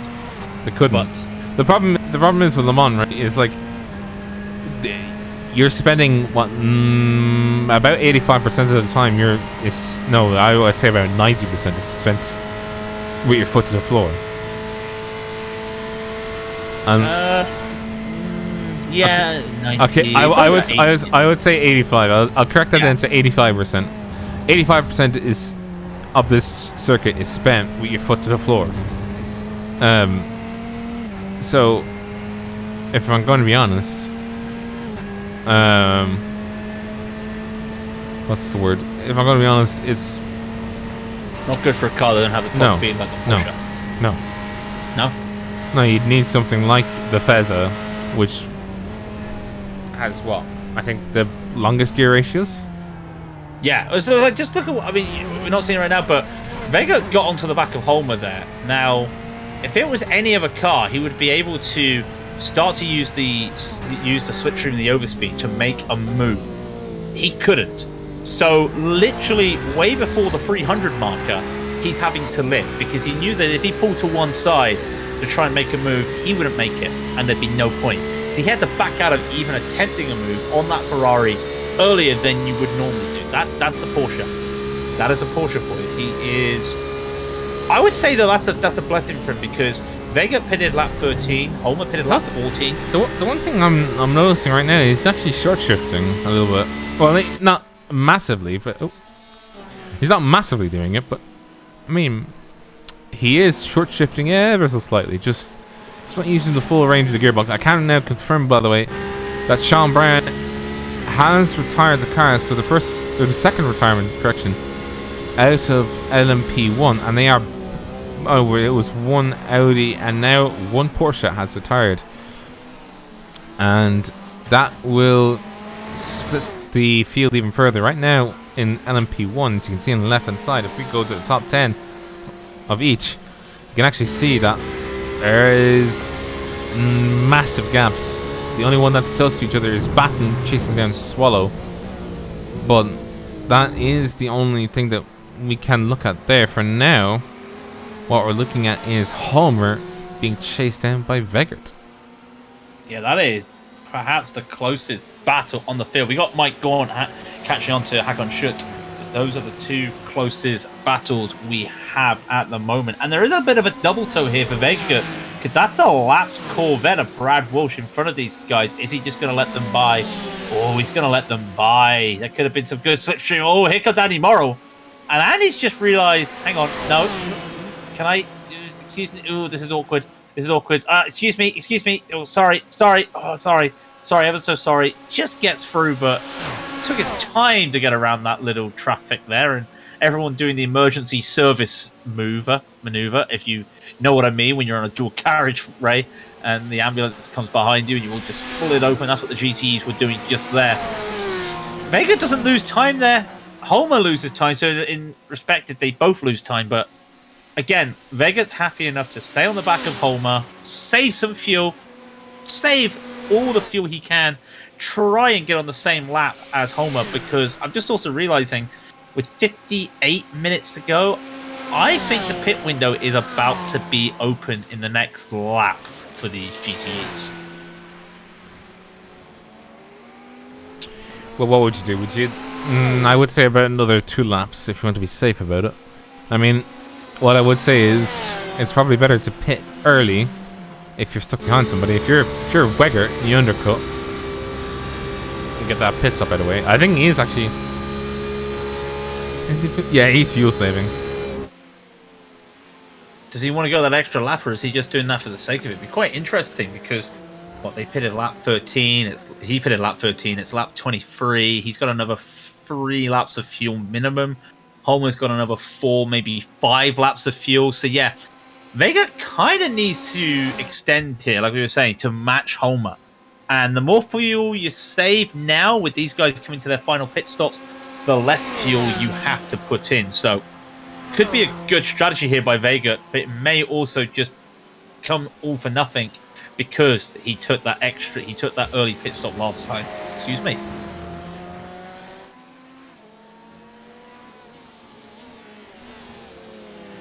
How is Mike Gaunt doing, by the way? Look at Mike Gaunt. He's right on the back of it. Yeah, all over the rear end of Hakon Schutt.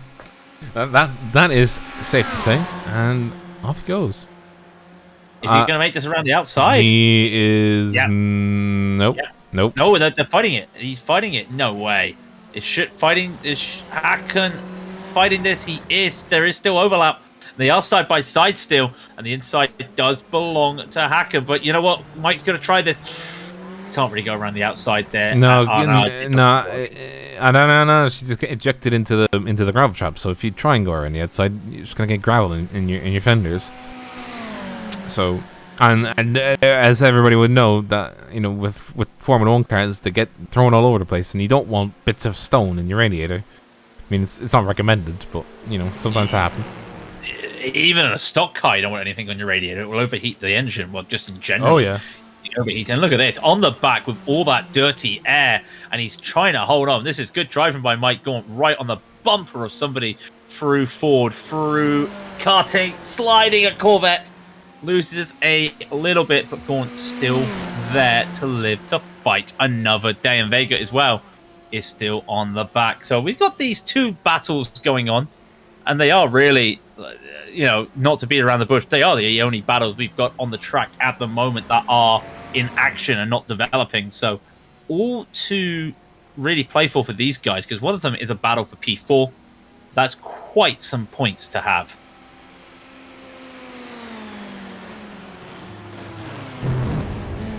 And another thing I have realised. What's that? Garen Batten is P4.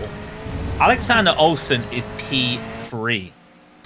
Do I need to turn myself in for murder? I wouldn't say it was murder on your part. It was more so you got murdered. Yeah, it's honestly, like, it was a brown pants moment with Jeannie Mac. I wouldn't want to be in that seat. I would not want to be in your seat, Sean, if I'm brutally honest. That would have... Damn. Yeah, that would have made me jump, full stop. Oh. Well, what I was saying, by the way, as I was saying, Batten's P4 in class, Olsen's P3 in class. Olsen's going to gain points and gain positioned in the championship on Batten. Gap was 51 points, and that will allow him to just climb up the order a little bit on Garen. Maybe gain about 5-10 points. I can't remember the scoring system on the top of my head, but he might be able to just pull a little bit, because we also have quite a big race coming up at the end of the month, Rob, don't we? June 26th is the World 600.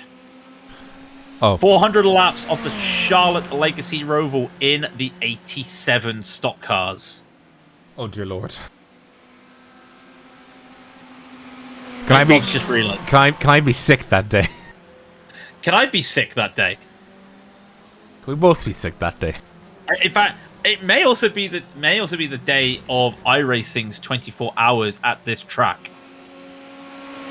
So, maybe. When is Le Mans 24? Hang on. Oops. Oh, we don't know. I said the bad word. I said the bad word. Oh dear. I said Le Mans 24. Oh dear. Oh, you said it again. Don't know why I have to differentiate. Anyway, there is an iRacing version of a certain race here happening later in the month. Date still unconfirmed. Where is the special events calendar? Here we go. It's not a special event, is it? It is a special event. Not a special event. It is. No, it's not. What do you mean it's not a special event? Where have you been? It's part of the Global Endurance Series. Oh. Do you know what the Global Endurance Series is? Oh. I was gonna do the oh. Spot 24 is coming up soon. Rob has been living under a rock, I think. I have. It's fair to say. Damn it. I'm upset by that. Well, we'll see what happened. I do remember last year both race did the race did clash with a race here. We'll wait and see. But yeah, the World 600 is our next race, June 26th on the Major Series. And while it's not a crown jewel race, it is going to be a tough race. 400 laps around Charlotte full stop is a tough race, regardless of what car you're driving. So that will be one to keep eyes on. Them things go 230 miles an hour, and if you touch a wheel, it goes like a piece of paper. Yeah, Burr, and then also you cause a caution. Yeah, but how fast is the lap around Charlotte? In an 87 stock car, I cannot tell you. I've never driven it in an 87 stock car. I can't even tell you the times you'd get it in a next gen car, if I'm brutally honest. I've not seen a next gen go around there. I don't think anybody has. No. In practice, they just had the Coke 600 last weekend, and it was a doozy of a race. Was it at Charlotte? Was it? No, it was actually a wreck fest. Oh. Yeah, it was actually quite an interesting race. Apart from it was very long. It was just, because it's the same weekend as the Indy 500. Remember, you get Monaco Grand Prix, the Indy 500, the French Grand Prix for MotoGP.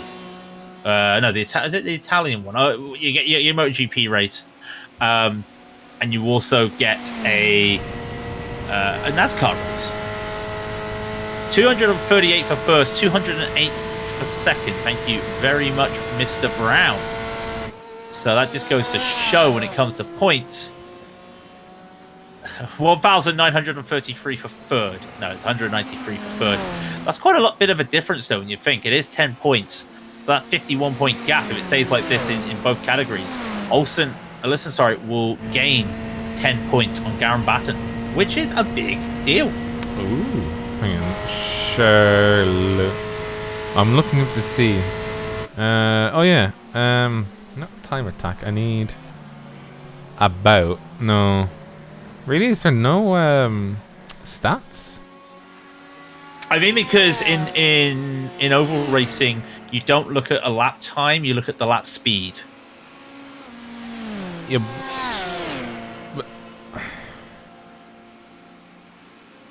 God damn it. Yeah. I think I need to look this up on the old UI. On the website. Oh dear. Well, there's 48 minutes left to go in the race, and you're watching this battle between the 21 of Mike Gaunt battling Hackenschut. At the same time, we also have other Vegas battles going Vegas and Homer, which are these two battles going on. They are our only two battles at the moment, while we also just start thinking about the rest of the season. The race after the World 600 is going to be fantastic. The Austrian Grand Prix. That promises to be a fun race. Is that with the new Mercedes? Yes. Mercedes, yes. It is. Yes, it will be with the Now Mercedes. that will be fun. That will be fun because that's my wheelhouse. Well, you say that. I have spotted a winner of the iRacing Grand Prix Tour. Mm. I know. It was second split, and it was Sebring. Second split. Ooh. Yeah. I think it's actually car, isn't it? It's a car. Results and stats. World records. There we go. Okay. Yeah. Rob's just looking at the lap times really for these cars going on. But remember, like I said, we talk about the schedule. Vegas just had a little bit of a moment. We talk about the schedule coming up for the major series. June 26th, of course, is that World 600 we were talking about. July 17th, the Austrian Grand Prix. And August 21st is a modified mayhem, which is going to be totally out of our element. And I cannot wait because it's Wii Sports Speedway. It's dirt ovals. And we'll be taking the modifieds. I cannot wait for that, but that's 2 months away. Especially when you realise we've also got the Silverado 250 coming up in September the 11th. September the 25th, the Virginia 300. That's the street stocks not the street stocks, sorry, the Monte Carlos at Martinsville. And then Classic Daytona 2.4 with the Camel GT cars October 23rd. Followed by the championship finale, the Classic Championship finale race, Homestead Miami 267 laps. So that is the current schedule going on at the moment for the championship. As we're going, we are really officially over the halfway stage now. Once we finish this race, we are at the halfway stage now. So all to play for. By the way, Vega, he had a slowdown. That's why he is where he is at the moment. You're not missing anything with Mike Gaunt and Hackenshook because they're both saving fuel. Have you found what you wanted to find, Rob? Yeah, it's 31 seconds on race pace. Was the record. Wow. Wow. Oh, sorry. I just saw Edward Shelley almost coming together with Hackenshook there, coming out of Mulsanne 2, almost hitting the dreaded landmine on the side. Was able to avoid it. Well, we are on board with Boomsma, by the way, who's now seeing the sun continue to set as the lights are now starting to make a difference on the track itself. You can see there. Oh, I see what Boomsma's doing. He's dumping the clutch quite heavily. I think that's the right thing to do at the moment. Would you not do that? Karen Marin, leader of the GTEs in the pits, by the way. It is a scheduled pit stop. Karen Marin, I think the moment I said to him, turn off the stream, it worked for him. So, he'll come in early for his pit stop. And he's got 45 minutes of fuel to go. Very early, actually. Very early into the pit lane. Ryan Boomsma, he's probably got another stint to go as well. That will be one to pay attention for. Karen Marindo, will he take tyres? Now, Rob says they won't take tyres. The track temp is still 19 degrees. So I'm going to keep my eyes on Karen Marin. What does he decide to do? Racing Turtles BMW is still on the floor. No tyres! Nope. Rob's right. I have to admit, Rob's right. Oh, that's horrible. Yeah, I know. I know when I'm right. It's just so bad. Fair enough. No tyres. Only one driver, really. Only one driver in the top 10 tyres, and unfortunately, because of an incident, is no longer in the top 10. Of course, that is Claude Verval. But then again, having to take his fast repair, he's still there in 9th. So who knows? He's got a chance to salvage a top 5. I know it's 50 seconds away, but anything can happen in the next 43 minutes. Mike Gaunt also came into the pits. I did not see that either. The Hanson Brothers Racing Corvette in the pits. Does he decide to take tyres? I mean, Rob's going to tell me no, and we're just going to wait. And, he'll be right. He won't take tyres, but we'll wait and see. Again, no tyres. Anybody want to take tyres? No? Fair enough. Nobody wants to take any tyres. The real question will be, do you think the LMP1s will take tyres?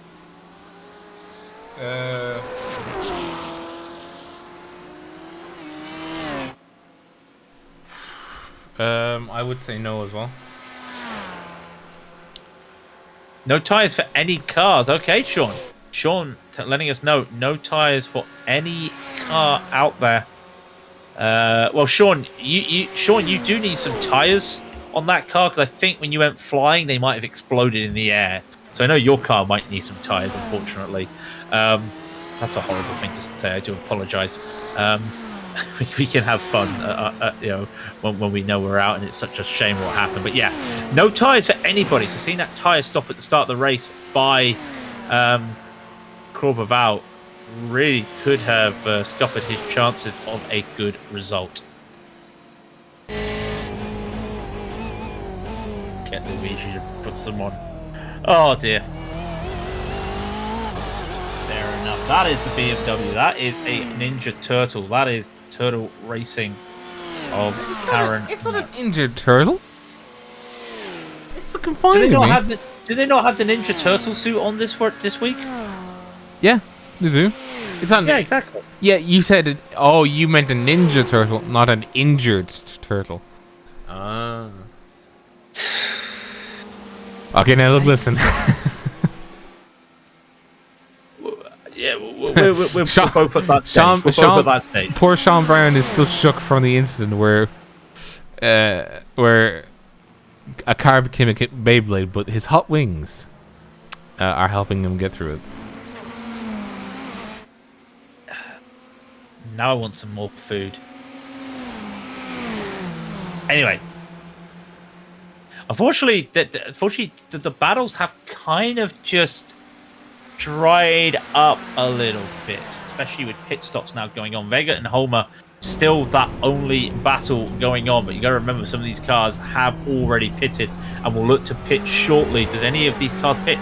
Vega pits a lap early compared to Homer, but he's able to save that 1 lap extra this time. So expect Homer, who was about half a second ahead of Vega, expect him to make probably a dent on that gap. And when I say dent, he's probably going to expand that gap. We'll wait and see what happens with Vega in the pits. And that ends all our battles going on the track. I think you're looking at the wrong place, dog. There's 2 battles. I'm seeing them right now. They're back to back. That's standard Babruga with 9th and 10th and 11th and 12th are battling each other. Well, Mike Gaunt has had just taken his pit stop, so it's not a proper battle. Okay, well, Gantz and Nicholas Grahn are definitely a battle. Yes, Christian and Nicholas, they are definitely a battle. It's a Corvette versus a Porsche. Stop me if I've heard that before, Rob. Not as famous as Ford versus Ferrari. Which we haven't seen this race, have we? No. No, it's very interesting. I miss the old Ford versus Ferrari. But, yeah, Christian Gant trying to pull away from Nicholas Gran. 2 black and red cars. One of them in the Porsche, one of them in the Corvette going around the corner. I think Gant might be the faster here. But Gran did have that slowdown last lap on the Ford Chicane. Look at that lovely cockpit, the gyro view there of that Corvette. And there goes Christian. Christian into the pits. Nicholas will stay out again. And we're seeing that with a lot of these drivers. Some of them that did pit lap 13, they're able to go to 27. So they're able to do 14 laps this time. But they're just going to be losing out the person like Nicholas, who's done 14 laps the first time and will be pitting this time by, you would think. We do have a battle in the LMP1. Not sure what's happened here, but Sam Swallow has been swallowed up by Garen Batten. And there is half a second between the 2 of these drivers. Well, there was traffic in Indianapolis. That definitely would have taken some time off. But, I mean, Batten was catching back up to him. It's an important battle in the championship standing. Also, I think Garen Batten has made a massive mistake because he's taken tyres and he shouldn't have. He didn't take tyres, did he? No, he did. Check the cone to cone. It's 1 minute 13 seconds. Unfortunately, it's not been updated for me, so I can't see. Oh, that is big. In fact, no, he's coming into the pits now. Oh, that's even... Oh, no, yeah, sorry, no. No, he took tyres the first time around then. So did Swallow. Oh, they shouldn't have. They should have listened. Should have listened to Sean Brown while he was flying in midair. Don't take tyres, my final message. Goodbye. Boom, boom, ding, ding. I have to go now. My people need me. Change the world. My final message. Okay, Goodbye. so Boomsma, Shelley, both go out of the pits. I did not see if they went on the jack. Actually, you know what? Boomsma was on the jack. Tires. Yeah, he took tires. Yeah, but it was safe for Boomsma. He was so far ahead. Well, does any of these guys take... Does Batten or Swallow take tires? That is the $64,000 question. Sam does not take tires. Garen does not take tires. But Garen in the pits longer. There we go. The answer is no tires. but Garen with a longer pit stop there, and Swallow all of a sudden having a 3-second lead. Meanwhile, Daniel Blomqvist, by the way, just gets his lead back in the... Karen Marin, gets his lead back in the GTs, but it's only 5 seconds. I say 5 seconds. Daniel Blomqvist from P2 just missed the Dunlop chicane.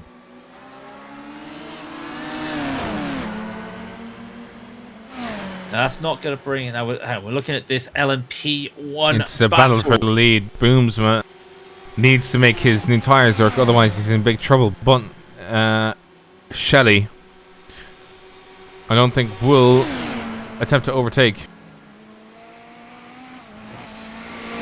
Not yet. The strategy is to wait until the Gulf Straight. So that's the straight after Mulsanne corner.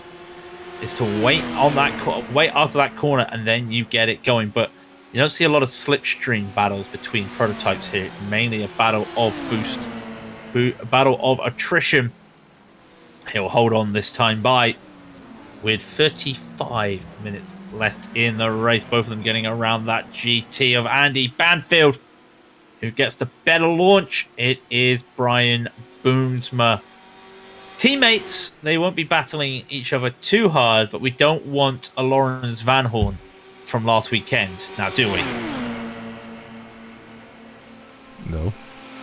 Do you even know what I'm on about? No. Nürburgring 24, Lawrence Van Horn was racing. Hit ball! No! Boomsma's in the wall!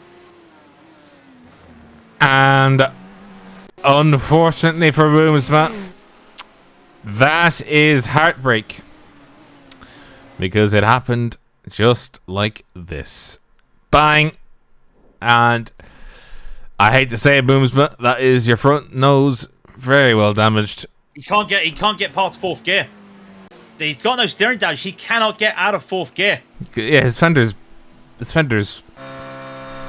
Like, look at the damage that he has in his front right. Like it's the equivalent of his tire getting squeezed right now. Absolutely crazy. Look, you've got Andy Banfield, who can go past him. You've got a GT that's faster than an LMP, faster than a spaceship right now. As I was saying, that is not what happened to Lawrence Van Horn last weekend at the Nürburgring 24. For you wanting to know what it was, basically he was racing his brother in another car.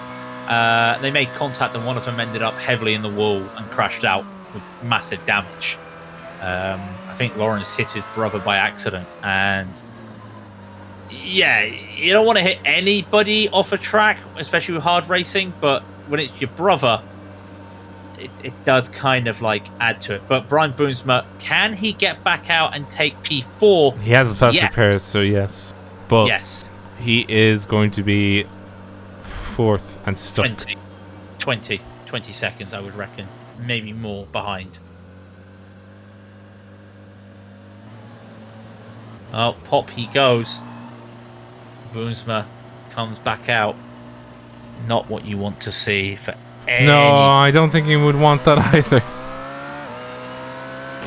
We don't want to see it, but you don't want to see it for anybody when you think about it. Let's be brutally honest. So, unfortunately, that is the way the cookie.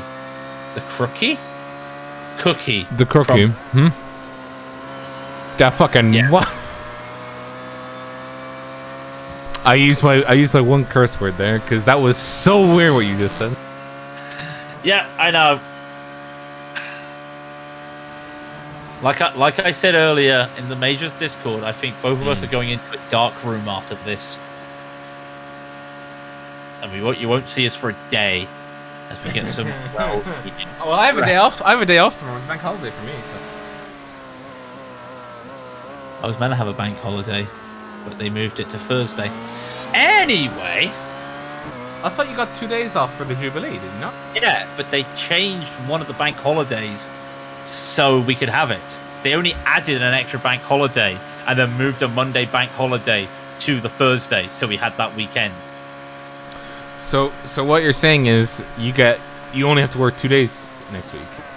No, I only worked 3 days this week because I worked yesterday. I've just had the Jubilee. Oh, so I was off Monday, yeah. So you work tomorrow, then is what you're saying. I work tomorrow, and I'm back in for 4 days before off Friday. Yeah. Yikes. That's a. I'm gonna hit you with that no, Chief. Oh, by the way, Sean's saying that's $5 for the swear jar. I totally agree. Damn it. All right, well, it's $5 to swear jar. By the way, Mikhail Hagstrom has just passed Silbernagel. Silbernagel really not having a good time with that car. He just had quite a large wobble coming out of the car. He corrected it just a bit, but yeah, not doing too well. He is getting back up to speed, but I do not think Silbernagel has had a pleasant time in that car. I think did he take tires? He did take tires. Oh, he did take tires in that last stint, on last pit stop. So they shouldn't be cold. So I think he is just not having a grand old time. 30 minutes to go. Just coming up to 2 hours gone. And the sun, I think, is starting to properly set now. So I was actually right on the money. It's starting to get dark. Best time of Le Mans, isn't it? Apart from the morning, is when you start to see the sun coming down. Nighttime. I just want a Le Mans that's sunny but cold. You had that. It was the last two. It was the last two iterations of the race because it was held in September. Fair enough. Fair enough. Yeah, that's the only answer you're gonna get. Yeah, so. Yeah, that's all you're gonna get. So, by the way, Brian Boomsmith is only 7 seconds away from Sam Swallow. That's less than I thought it would be. And I think because Swallows has had a moment last lap. Not sure what the moment was, but Swallow going very slow last lap. Would not surprise you. Oh, he had a spin at Mulsanne. Okay. Yeah, Sam Swallow had a spin at Mulsanne last time, so he did get a bit of a gap to Boomsmith, but unfortunately that one mistake, and all of a sudden Brian is coming for that P3. Already 2 seconds ahead on this lap. Brian Boomsmith is looking like with 28 minutes to go, he's going to get that P3 back. Rightfully so. It's just a shame what happened to him. Just a little touch of gravel on the exit of Indianapolis. We've all done it. We all hate it, but we've all done it.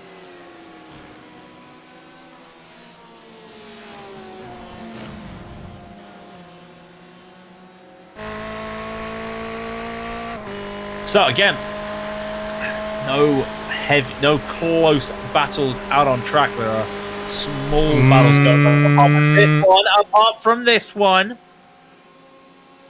let me finish. We still have this going on. It's just I like having a look around the track. We still have this going with Silbernagel and Hagstrom. The Porsche versus the Ferrari. Is that a damaged wing on the back of that Porsche, or is it just I think it's just the way it looks. It just no, it is no. It's just the way it looks. It's fine. Yeah.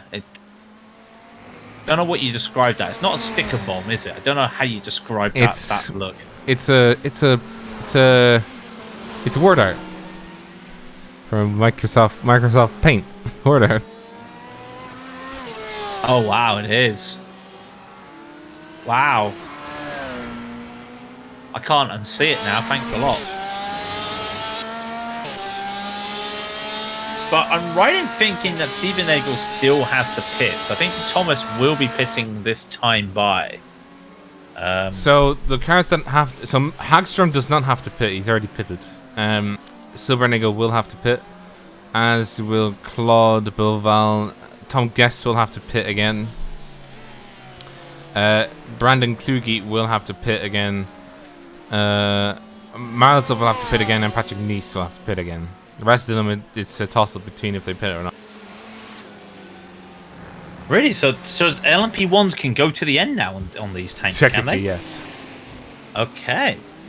But they would have to save like they were literally, tiptoeing their way around. Like, if you're Edward Shelley right now, the best thing you could do is extend braking zones beyond belief. Okay, I'm just saying this though. Brian Boomsman can make it to the end.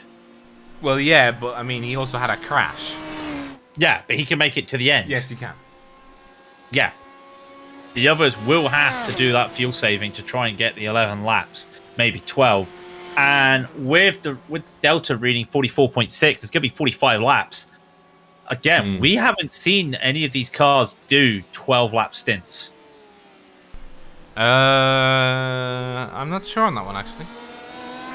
I don't think we have. Tell me I'm wrong if I'm wrong, but I don't think I've seen an LMP1 do a 12-lap stint. I thought Boomsma would have. No, he did 11, didn't he? Yeah, he did 11. This is high drama. This is actually high drama because, by the way, Booms was now on the back of Swallow. I don't know how he's caught up so quickly. he's got new tires. New tires, all the fuel. He knows he can go to the end, and look at how he is. I mean, by the way, he was almost 20 seconds away from Garen Batten at the start of the lap. He's now 17 seconds. He's already gained time on Garen Batten. Don't call it a comeback, but Brian Boomsman with 25 minutes left in the race might have a chance of winning this. Dare I say it? I mean, I'm not going to jinx him. I'm going to knock on wood when I say that. He's got a chance, you know.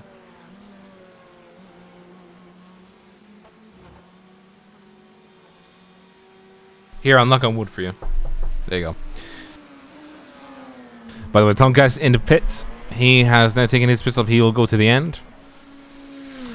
And the field is quite spread out. Now, we do have Stefan Wong, and we do have this battle here. Brian Boomsma on the inside coming through Indy. Or, correction, through Gulf. Sorry. And just... Sam, I don't think, really wants to give up the position. Teammates at the end of the day, they don't want to overdo it, and he does give it now. Of course, let's not look at this. Can he just... That's why I never like to ride so close on the exit of Indy, because of that gravel. We've seen Brian, unfortunately, have that accident. We've seen other accidents this weekend where that gravel has caught somebody, and that's very close to that GTE. Almost looked like he was going to hit him there for a moment. That's Mason Marzoff. Not exactly. I would give a little bit more room there, but they do get by. And already, he's now 13 seconds away from Garen Batten. He started the lap 20 seconds behind him. Garen Batten is, I think, fuel saving quite heavily. He's 2 seconds down on his pace. As is Edward Shelley, by the way. Edward Shelley's doing a 3:14. Have they realised they can't make it to the end? I think they've realised.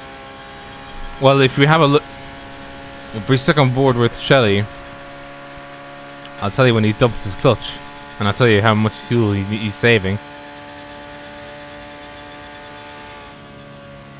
He's not dumping it, but he is lifting off heavily. Not sure what's going to be faster then, the dumping or the lifting. Brian, by the way, just did the fastest lap of the race. I think he just wants to, not, I think he's charging at the, as I say, charging at the moment. Charging at an alarming rate of 309.223. You didn't see that. You did not see that near miss with Hack and Shoot. I did, and it was scary. Garen Batten is not saving fuel, it seems. Right. This is going to be like... actually kind of surprising how close they are to the limit of the fuel tank. And you got to think, just one fuel stint where they saved fuel could have saved them here. Now you got to ask yourself, is that going to cost them? Well, it depends. It depends on how quickly Boomsman can catch up to him. It may be that he can push in certain sections, but like down to Mulsanne, for instance, he's not particularly gaining on them. He's only made up about what would be the equivalent of about a second. He's made 3 seconds up on Garen Batten this lap already. On this lap, I don't think so. The gap between the two of them was 12.9 at the line. It's now 9 seconds. Let me see. You sure? That's what my data's telling me. Oh, crikey, it is. Yeah. That gap is 9 seconds. He is going at a rate of knots. That's the word I wanted to say. A rate of knots. And you look as well, Batten had to take a slowdown at the exit at the end of the last lap. Sam Swallow had to. Brian Boomsma rides the gravel again and makes me cry because I feel like he might crash the car again. He's really pushing hard.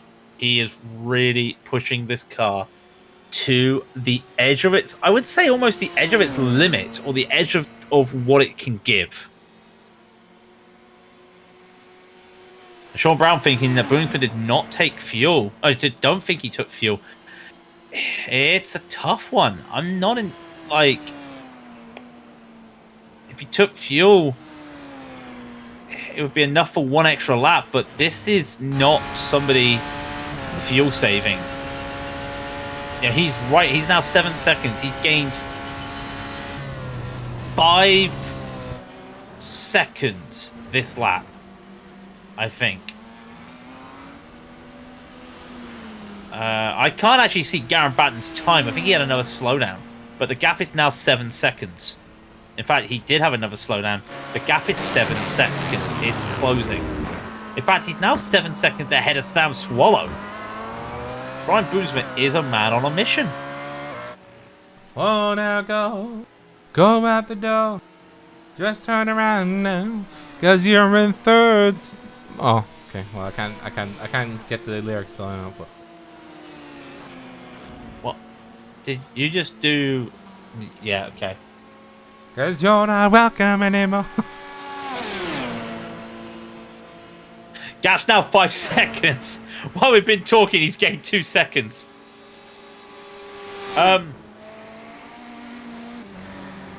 Shall we just set the pit stops up for these guys and just be like, you know, you might need this? It should be like a cup of fuel. It's a cup of fuel right now for these guys. Yeah, but can I have the cup? You want a cup of fuel, do you? Yeah. Well, I mean, look this right. It's Raidillon TV exclusive. Just, here's my cup of fuel, right? Just hang on. There's my cup of fuel. Oh, okay, he's having a drink. Yeah. It's my. No, I'm my caffeine talking, drink. It's literally a caffeine drink. That's all it is. No, I'm talking proper fuel here, right? I'm not talking energy drink or anything. I'm talking fuel. Okay, fair enough. Gap now 3.7 seconds. Yeah, Boomsma's on the charge. I mean, well, he kind of has to. He has to gain as much points as possible. Where is he in the championship?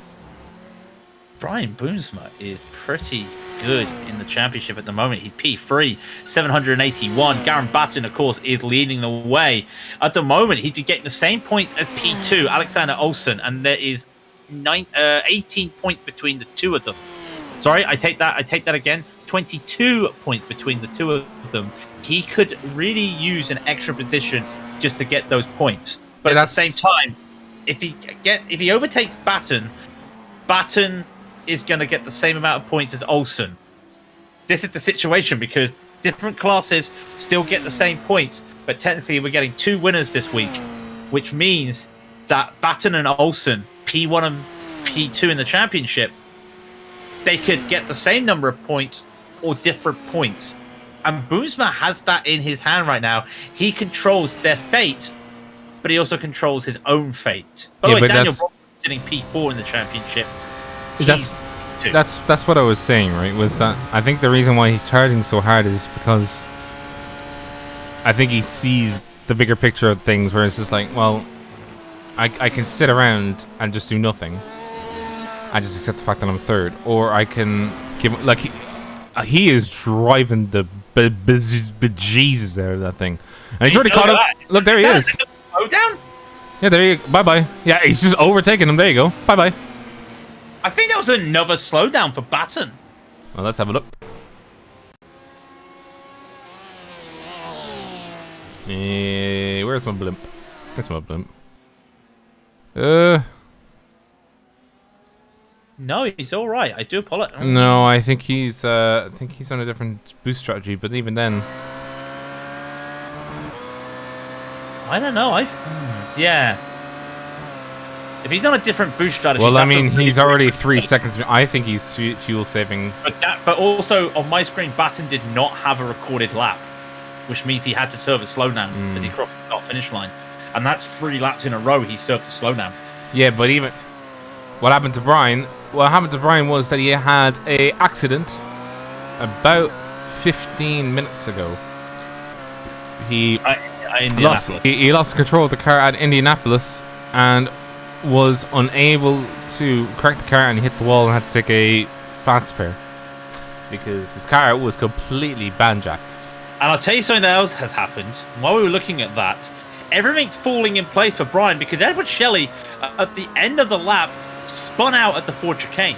So what was a 40-second gap has turned into a 30-second gap with 15 minutes left in the race. We know there is GT racing going on, but the gaps are... Well, the closest battle right now is Mike Gaunt and Hakan Schutt, who are about a second between each other in the battle for P8 overall. But Boomsma is... I mean, how many more... Have you got Thesaurus ready? I've lost the words to use. I need a thesaurus right now. Well, I can safely say that I don't have a thesaurus for you.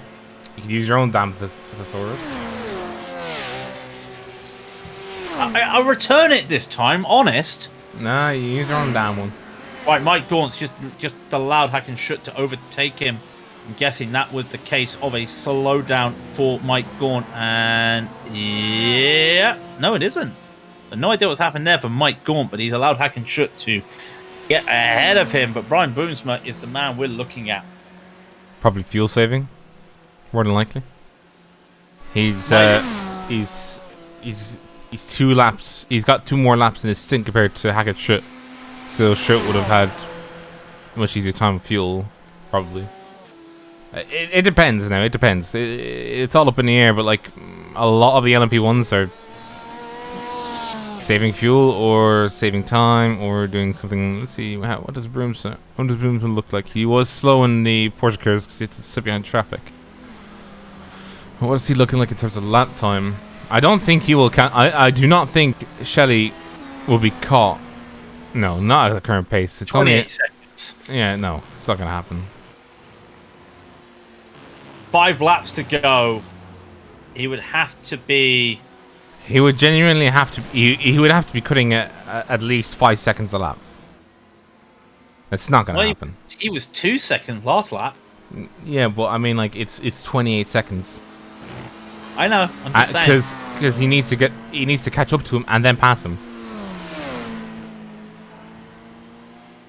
I mean, he can charge all he likes, and to be fair, he is, but it still doesn't offset the fact that he's going to be dicing with the fact that, I mean, look at the distance. Here's Shelley on your screens right now. That's Boomsman in the background. He's at the previous Mulsanne chicane. So that's the quantifiable gap, as it were. So I'd like to see him do it. It's going to be a tall order. I mean, it'd be amazing, but because that would basically mean he's gained a minute in the last 30 minutes of the race, basically. Give or take. I mean, it's pretty lucky he did take the tires when he did, but I mean, he would need to be going at a lightning pace. Which kind of is. Yeah, well, he has cut about a second since he crossed the line, so he is going fast. But I mean, according to my pace, he's lost a second somewhere. I think he's lost a second stuck behind traffic. But he is getting that back by being a bit cheeky and using boost, so he'll have to pay that back somewhere else. Again, it's a Porsche thing, and we're not the most experienced with the Porsche 919. We can joke about the Audi all we want. I'm experiencing the BMW with Karen Marin at the moment. Well, are you experiencing the Porsche? Because we do have Gaunt versus Shot. No. Well, get yourself strapped in because we're going to be looking at this for a little bit. Because while we can continue tracking that LMP1 battle, that LMP1 battle, there's this one which is as the oh my goodness, that is a fair dodge there from I think that is the 058 of Tom Guess just passed them. So this is Akenschut and Mike Gaunt. We also do have this one here, which is Gantz versus Gary Thomas for 12. It's about to go away though. Sorry to interrupt. Gary Thomas has to serve a slowdown, and I think he's serving it right here. Yeah, I thought he would have pulled on one side here and served it, but he decided to serve it in the Ford chicane. So yeah, hold on to that battle. So he became the chicane. Yep. No, these are the other battles we were talking about with the. Is that a Hanson Brothers car? Mike Gaunt, it is. Ooh. Indeed. Just try. Yeah, he didn't brake too. He didn't brake too hard. He kind of just started going towards the car, and it's like, oh, I'm right there now. I need to hit the brakes. Oh dear. I'm in danger. I'm in danger. Yeah, I wouldn't say they're in total danger, but it's just the way it goes. And look at the slipstream that Haken's going to get. But I have seen this before. They're on lap 35 of a possible 38, almost 39. It's going to be very touch and go if they do an extra lap or not. And if I'm Mike, I'm just going to stay behind. We know he's got to save a little bit more fuel. I'm just going to stay behind and wait till this straight at the end of the race before I make a move.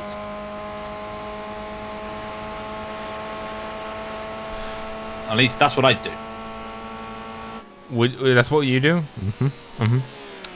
You know what I would do? I wouldn't race a GTE. I'd race an LMP1. Oh! Crikey. Yeah, you're right. I almost thought Mike Gaunt was going to go into the back there. Yeah. I'd race an LMP2. But, you know, if I've got to drive an LMP1 or this, I tried the LMP1. Now here's a different question. LMP2 or GTE? LMP2. Okay, fair enough.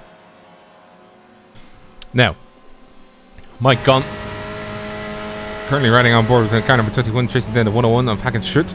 Schut has lost one position. Mike Gaunt's on a bit of a charge himself, a little bit of a rock star. He's gained 8 positions. He's currently 9th. I don't think he's in the running for the championship right now, is he, Craig? He unfortunately is not at the moment. I haven't looked at the legends, I must be honest. That's one battle I always forget to look at. The legends, always fun to take a peek at in the championship. Is he part of the legends, is he? I thought he was, but apparently no. Actually, it's actually the guy in front of him right now who's leading the legends.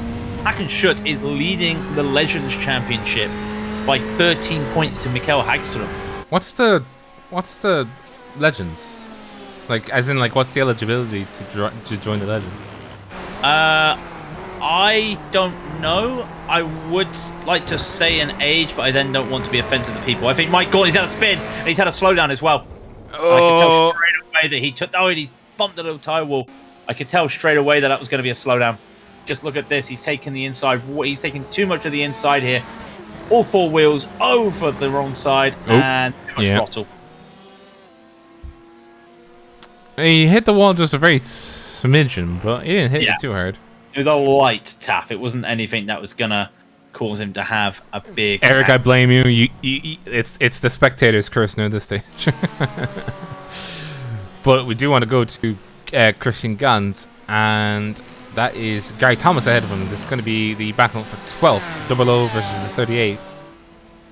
I just noticed as well the car of Mark Murphy has retired. Yeah, he has actually. Yeah, so he's retired. Oh, a little bit of touching with Michael Hogg and Gary Thomas there. I don't know if we just saw that. It was a very light touch, but it's allowed Christian Gans to get a bit of a run up here. And he is looking, but decides against it. Thomas almost climbs and seeks right onto the back of Mason Marzov's car right here, waiting for a moment. Down the hill they go into the Forest S's. And remember, blue flags are not mandatory. And they're going to try to go around the outside, and Gantz can't do it. Oh, Gantz keeps it out of the wall, though. Oh, don't reverse it a bit. Oh, crikey. Let's have a look at that now. I want to actually look at that from his view. Trying to just do above. too much. Oh, no, well, I mean, come on there. He's not on the outside line. He's more like he's almost on the same line as the car they were passing. Yeah, that's what I mean, though. He's trying to do too much. He knows that Gary has got past him, and he needs to catch up. And I mean, yeah, he's overcooking it way too. Yeah, he's given that a bit of a hashing. Just a little bit. Just a little bit. Well, I think Brian Boomsma, it is official. He's not going to catch up. He's barely making the times now. Sorry, Gantz. There is a corner there. Oh, somebody else has joined. That's Michael Hogg. Yeah, Hogg joined them there. And just to say, Boomsma back up. Is back up to speed. So. But yeah, I feel that we've got our top three for the. Well, I say that, but Garen Batten is struggling. He's lost a second, almost 2 seconds, to Sam Swallow. I want to just get in that cockpit. I reckon Garen is fuel saving. I reckon he's at the limit. Well, he's not fuel saving here anyway. You wouldn't be fuel saving at Porsche. Come on. What are you, a madman? Around here, I would. Like around this section, I would. A little lift at the throttle just to go around the corner because you've got all the speed. Excuse me. Yes.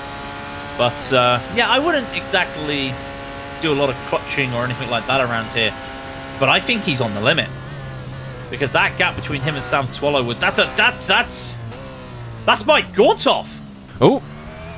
That's a car right in front of him. Where is Mike gone? Where is he? He just lost it at the Ford chicane. Oh, that was actually Mike on. Let's see what happened to him. Oh no! That is damage. That is a bit of a damage there for Mike Gaunt. Let's have a look from the overhead. What happened there? Did he just? Yeah, too much curb. Didn't know. Hey, while we're looking at that, Sam Swallow, who was battling Garen Batten, came into the pits. What? He's out of fuel. Oh, don't be telling me that. Yeah, out of fuel. Which leads to the question, if he's out of fuel, is Shelley out of fuel? Is Batten out of fuel? They've got 1 lap to go after this. They're on the penultimate lap. Sorry, Rob. Take it away. This is the penultimate lap. Thank you. They're on the penultimate lap, and Swallow had to take a pit stop. I mean, he's got the gap. It was 1:50 between him and Tom Guest, but that takes him out of contention for the podium. Up into 5th. 6th Also, gear. Yes, flat out. Also, another one to keep our eye on as well. Karen Marin, that gap between him and Blomqvist is only 4 seconds. Hello, ladies and gentlemen. Welcome to a fuel-saving battle. I think Karam is coming up to the final lap now. It's hard to do the... He can't be. Well, I'm trying to do the math. There's no way. Edward Shelley's just to Arn Arch. Marin's just crossed the start-finish line. The GTs, literally on the GTs, it's 38.02. They have to take another lap by the barest of margins because Edward has yet to see the white flag. I don't think he's going to get to them in time. Well, Sean Byrne got me there with the knowledge. Yeah, one more here in my garage, just got this new Lamborghini here. You know what else I have? Knowledge. And this is the white flag for Shelley. He's not going to take a pit stop, so if all goes well, he is the winner of the 2.4.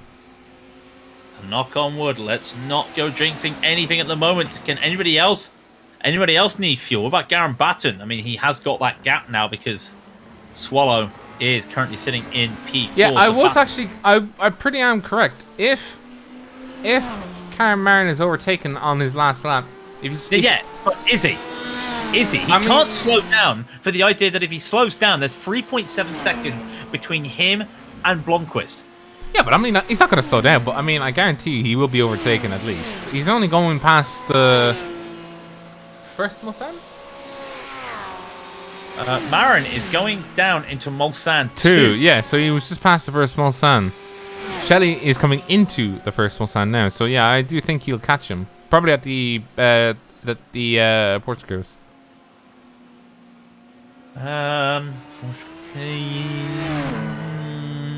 Corvette, I'd say. I don't know why I like playing that guessing game of where you're going to meet traffic, but you know. Well, I mean, that does mean, as of right now, the clock is 0. It is now properly the final lap. The white flag is raised. Session wide. I just had... Oh, Andy Morel may have... Oh, no, he just had an accident. Sorry. I'm just looking now. Boomsma is going particularly slow right now. I reckon he's fuel saving. He might be losing. I think Boomsma might. Boomsma is in trouble. He is. He did have a slow last lap. Now, what would have caused that? It was a 3:21, but I can't see anything. He might be able to find something on the cameras, but he's in trouble. I think he's switched. Fuel map? He's switched fuel map, yeah. So Sam was right. So Sean was right, sorry. One of them was right, sorry, about not having enough fuel here. Now, Marin is in Porsche curves. Shelley is coming up to Porsche curves, so I was right. Sorry. No. Sorry, who was right? Oh no, he's in Corvette. You might have to go another lap. They're gonna have to do another lap. Oh dear. High drama in the lead for the pros. Because Edward Shelley's taking his sweet time. And Marin's 9 seconds ahead. They cannot slow down enough. Marin has to take another lap. Marin and Blomqvist have to go one more time. There's only going to be 3 people left on track when Edward Shelley comes across the line and takes victory in the 2.4. And it has been a great victory for Shelley. And he will take it. And now the question is, what about Boomsma? What about the fuel? Yeah, Boomsma's in real trouble. And he's actually just been caught up by... he has been caught up by Garen Batten. I think he has gotten the hammer down. But, goodness gracious, Boomsma at the thinnest of margins as well. He got a fuel! Oh, he's dead! The car's gone! No, he's not. No, he slowed down. What was that all about? I think he was flashing his lights to say, get out of my way. Very weird, because he had the space there. He will take that P2. Just about. P3. Just about. He's got to slow down! No, he doesn't. He's just... Probably out of fuel. Brian. All right, Brian. Fair enough. Swallow coming around. And by the way, the last car on the lead lap for the LMP1s is Tom Guest. But he's 2 minutes away. He's just coming into the Mulsanne chicane now. Well, we've still got that battle between Marin and Hagström. And that is the gap. It is 2 seconds. Doesn't look like 2 seconds when you're going down the Mulsanne. But that is 2 seconds to the gap. Can Karam hold on to this? 2.2 now. He's starting to pull away. 2.3. Wouldn't be surprised if Blomqvist is looking at saving some fuel now. especially with Marin. He's got some cars up ahead there. That's Stefan Wong, Nicholas Gran. He's got some cars that he can use. By the way, they're in a battle themselves. They've been trading positions in front.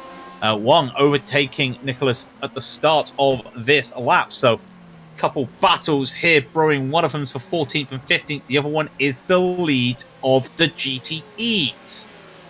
And the gap's 2.6. I think Blomqvist has to fuel save here.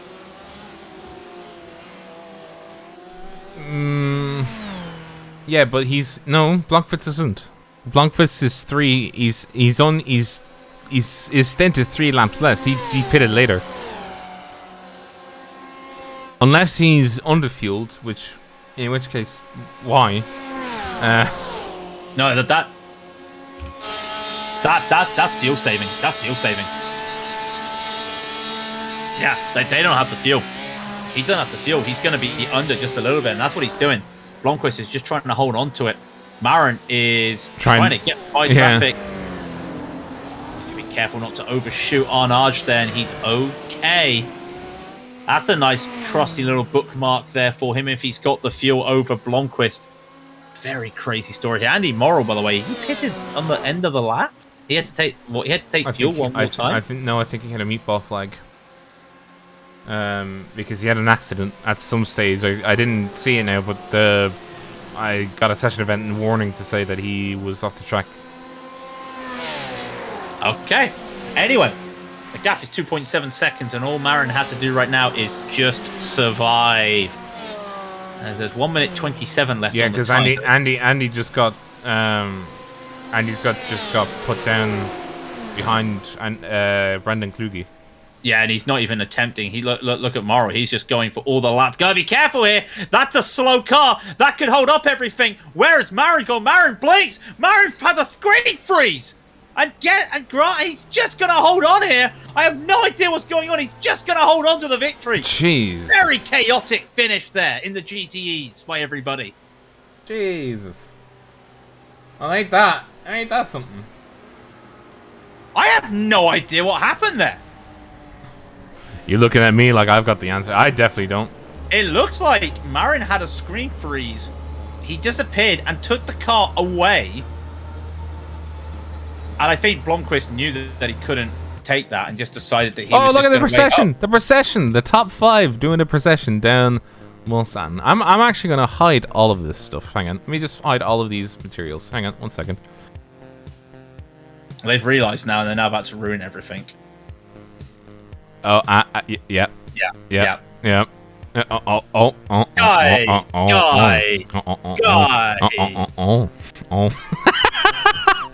It just look how pitch like it just pitched and just oof. Oh well that is. Let me just get rid of header. And that is that. Now let's go over the race results. So,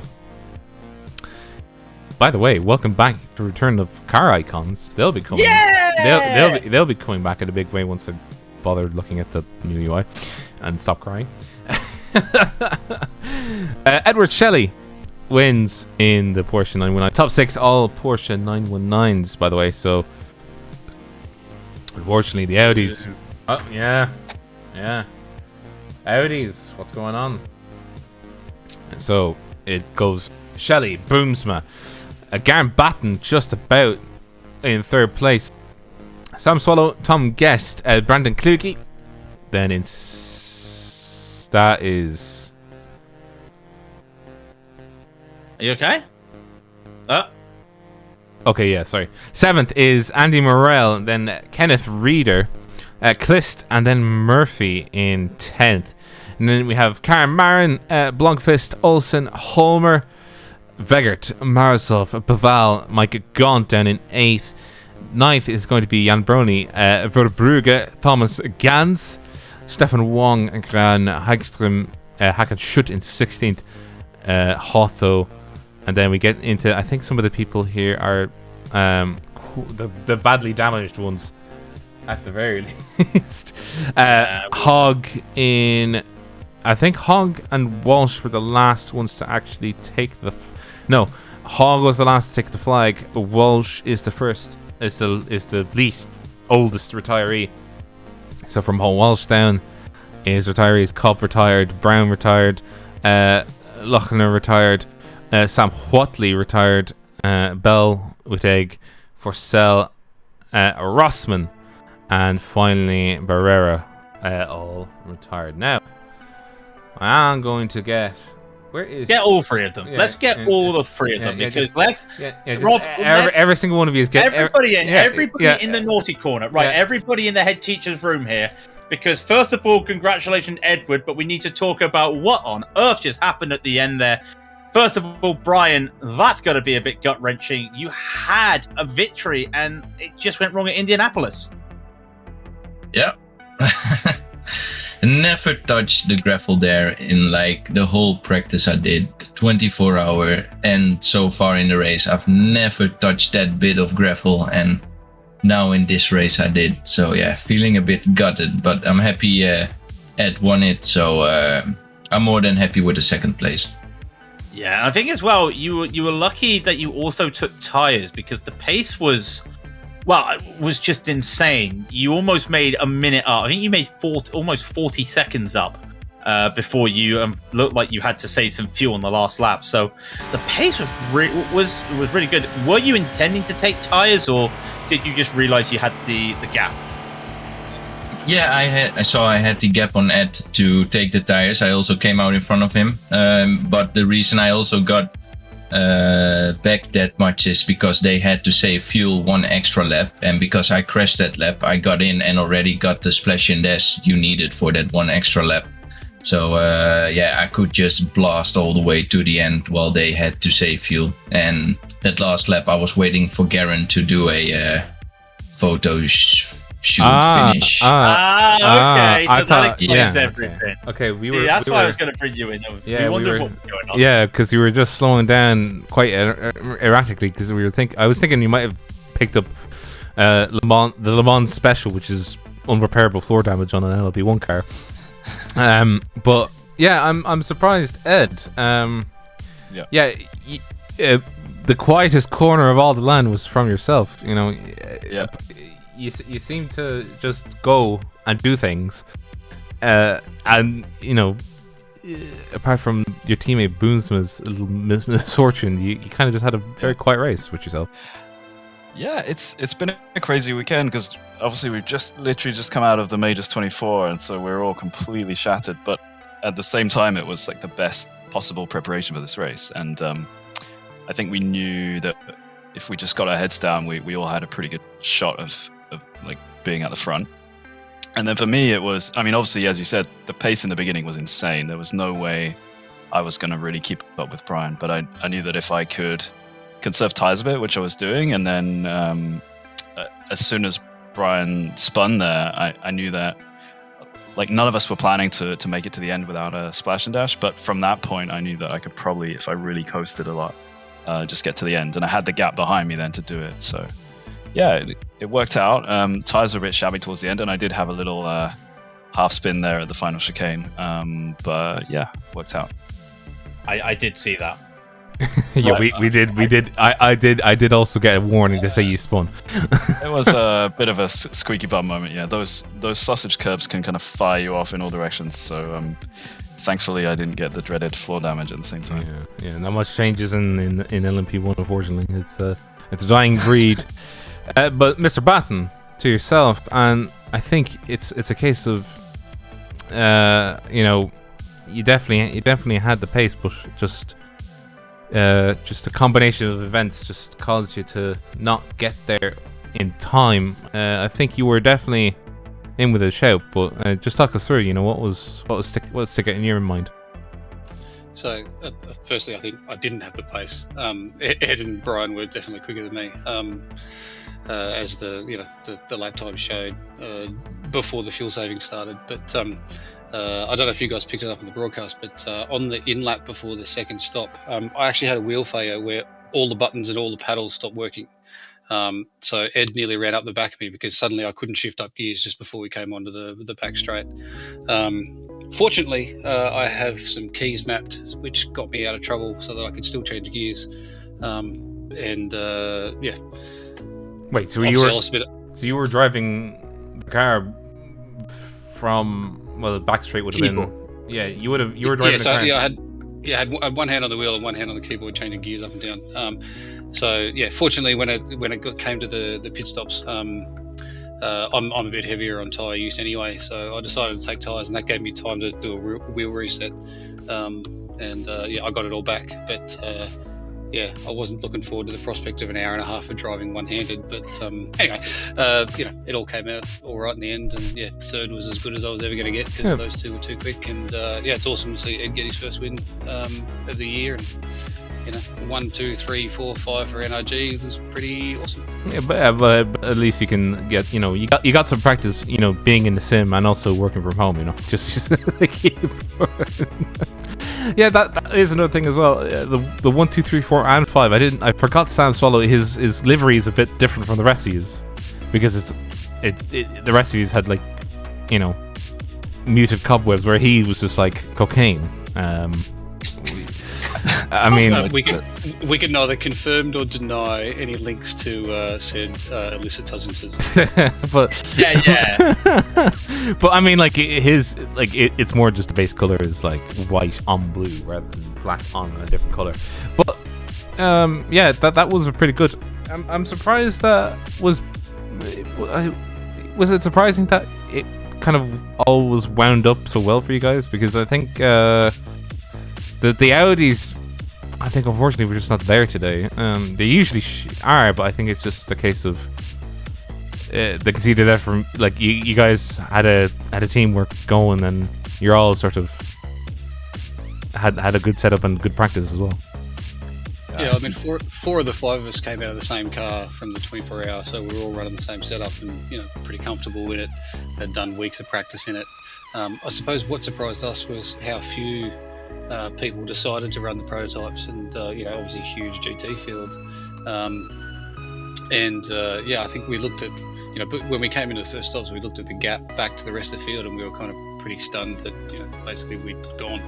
That's what surprised us. Look, it comes down to, I think, the combination of all running exactly the same setup, all having put the hard work in for the 24-hour, just kind of made this pretty easy to get in and put it on automatic pilot and just go and circulate. So yeah, all worked for us. Are you looking forward to your sleep, gentlemen? Yes. Well, it's nearly 5 a.m. here, so I've been going for about 30 hours. Crikey, I hope you don't have worked in the morning. I'm pretty sure that I'll be sending an email to my boss going, I have come down with the man flu. Go for blame on the footy. Now, yeah. Blame it on the footy. Just blame it on the footy. Just say you were partying too much with the footy. Is that acceptable? More acceptable than being in the Majors 24? It depends. It's Australia. I'll just tell them I'm hungover. Okay. Sorry. Yeah. Just say hungover from watching the footy, and it's fine. I mean, I know there was a couple cracking games in the AFL. Today. So yeah, just say it's the footy and you're fine. I have got one question though. Just in general for the 24 and this, why the Porsche? Because me and Rob are gritting our teeth because we're Audi connoisseurs, we're veterans of the Audi, and to see this Porsche come and just dominate on a track we've always seen Audis, it doesn't sit right with us too. We're a little bit angry over here. But why the Porsche over the Audi? Well, I've driven both quite a lot. I'm driving the Audi here as well. But because we went with the Porsche in a 24-hour, I also decided to go for the Porsche with this race because I did pre-quali this night for this race in the Audi, and I couldn't keep it on the road after getting used to this Porsche. So we also didn't make him a livery for the Audi. So.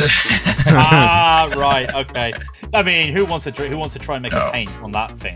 He would have been. Not the best He would have been Audi new guy on the track. Yeah, true. I get what you mean, but I'm surprised. The Porsche is easier to drive with the regen and stuff like that. You really have to. With the Audi, it's really hard to keep your energy on a level where you have it all the time available, and with the Porsche, that's lots easier. Oh, so the Porsche is much easier to generate more than you use during the lap, I assume. Yeah, exactly.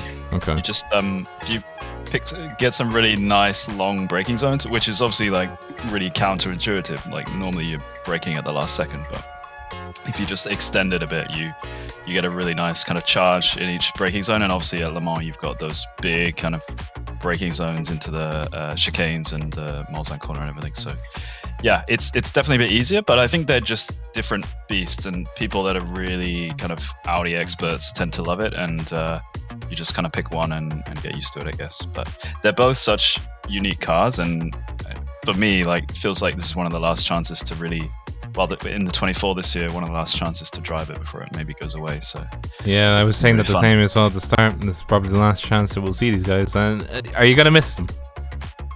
Yeah, it's such a good feeling. Doing a quality lap around here was just like, when you hook everything up, and it's such a long lap that there's so many chances to make a small mistake. It's I can't believe how much you beat me by in quali. Far out.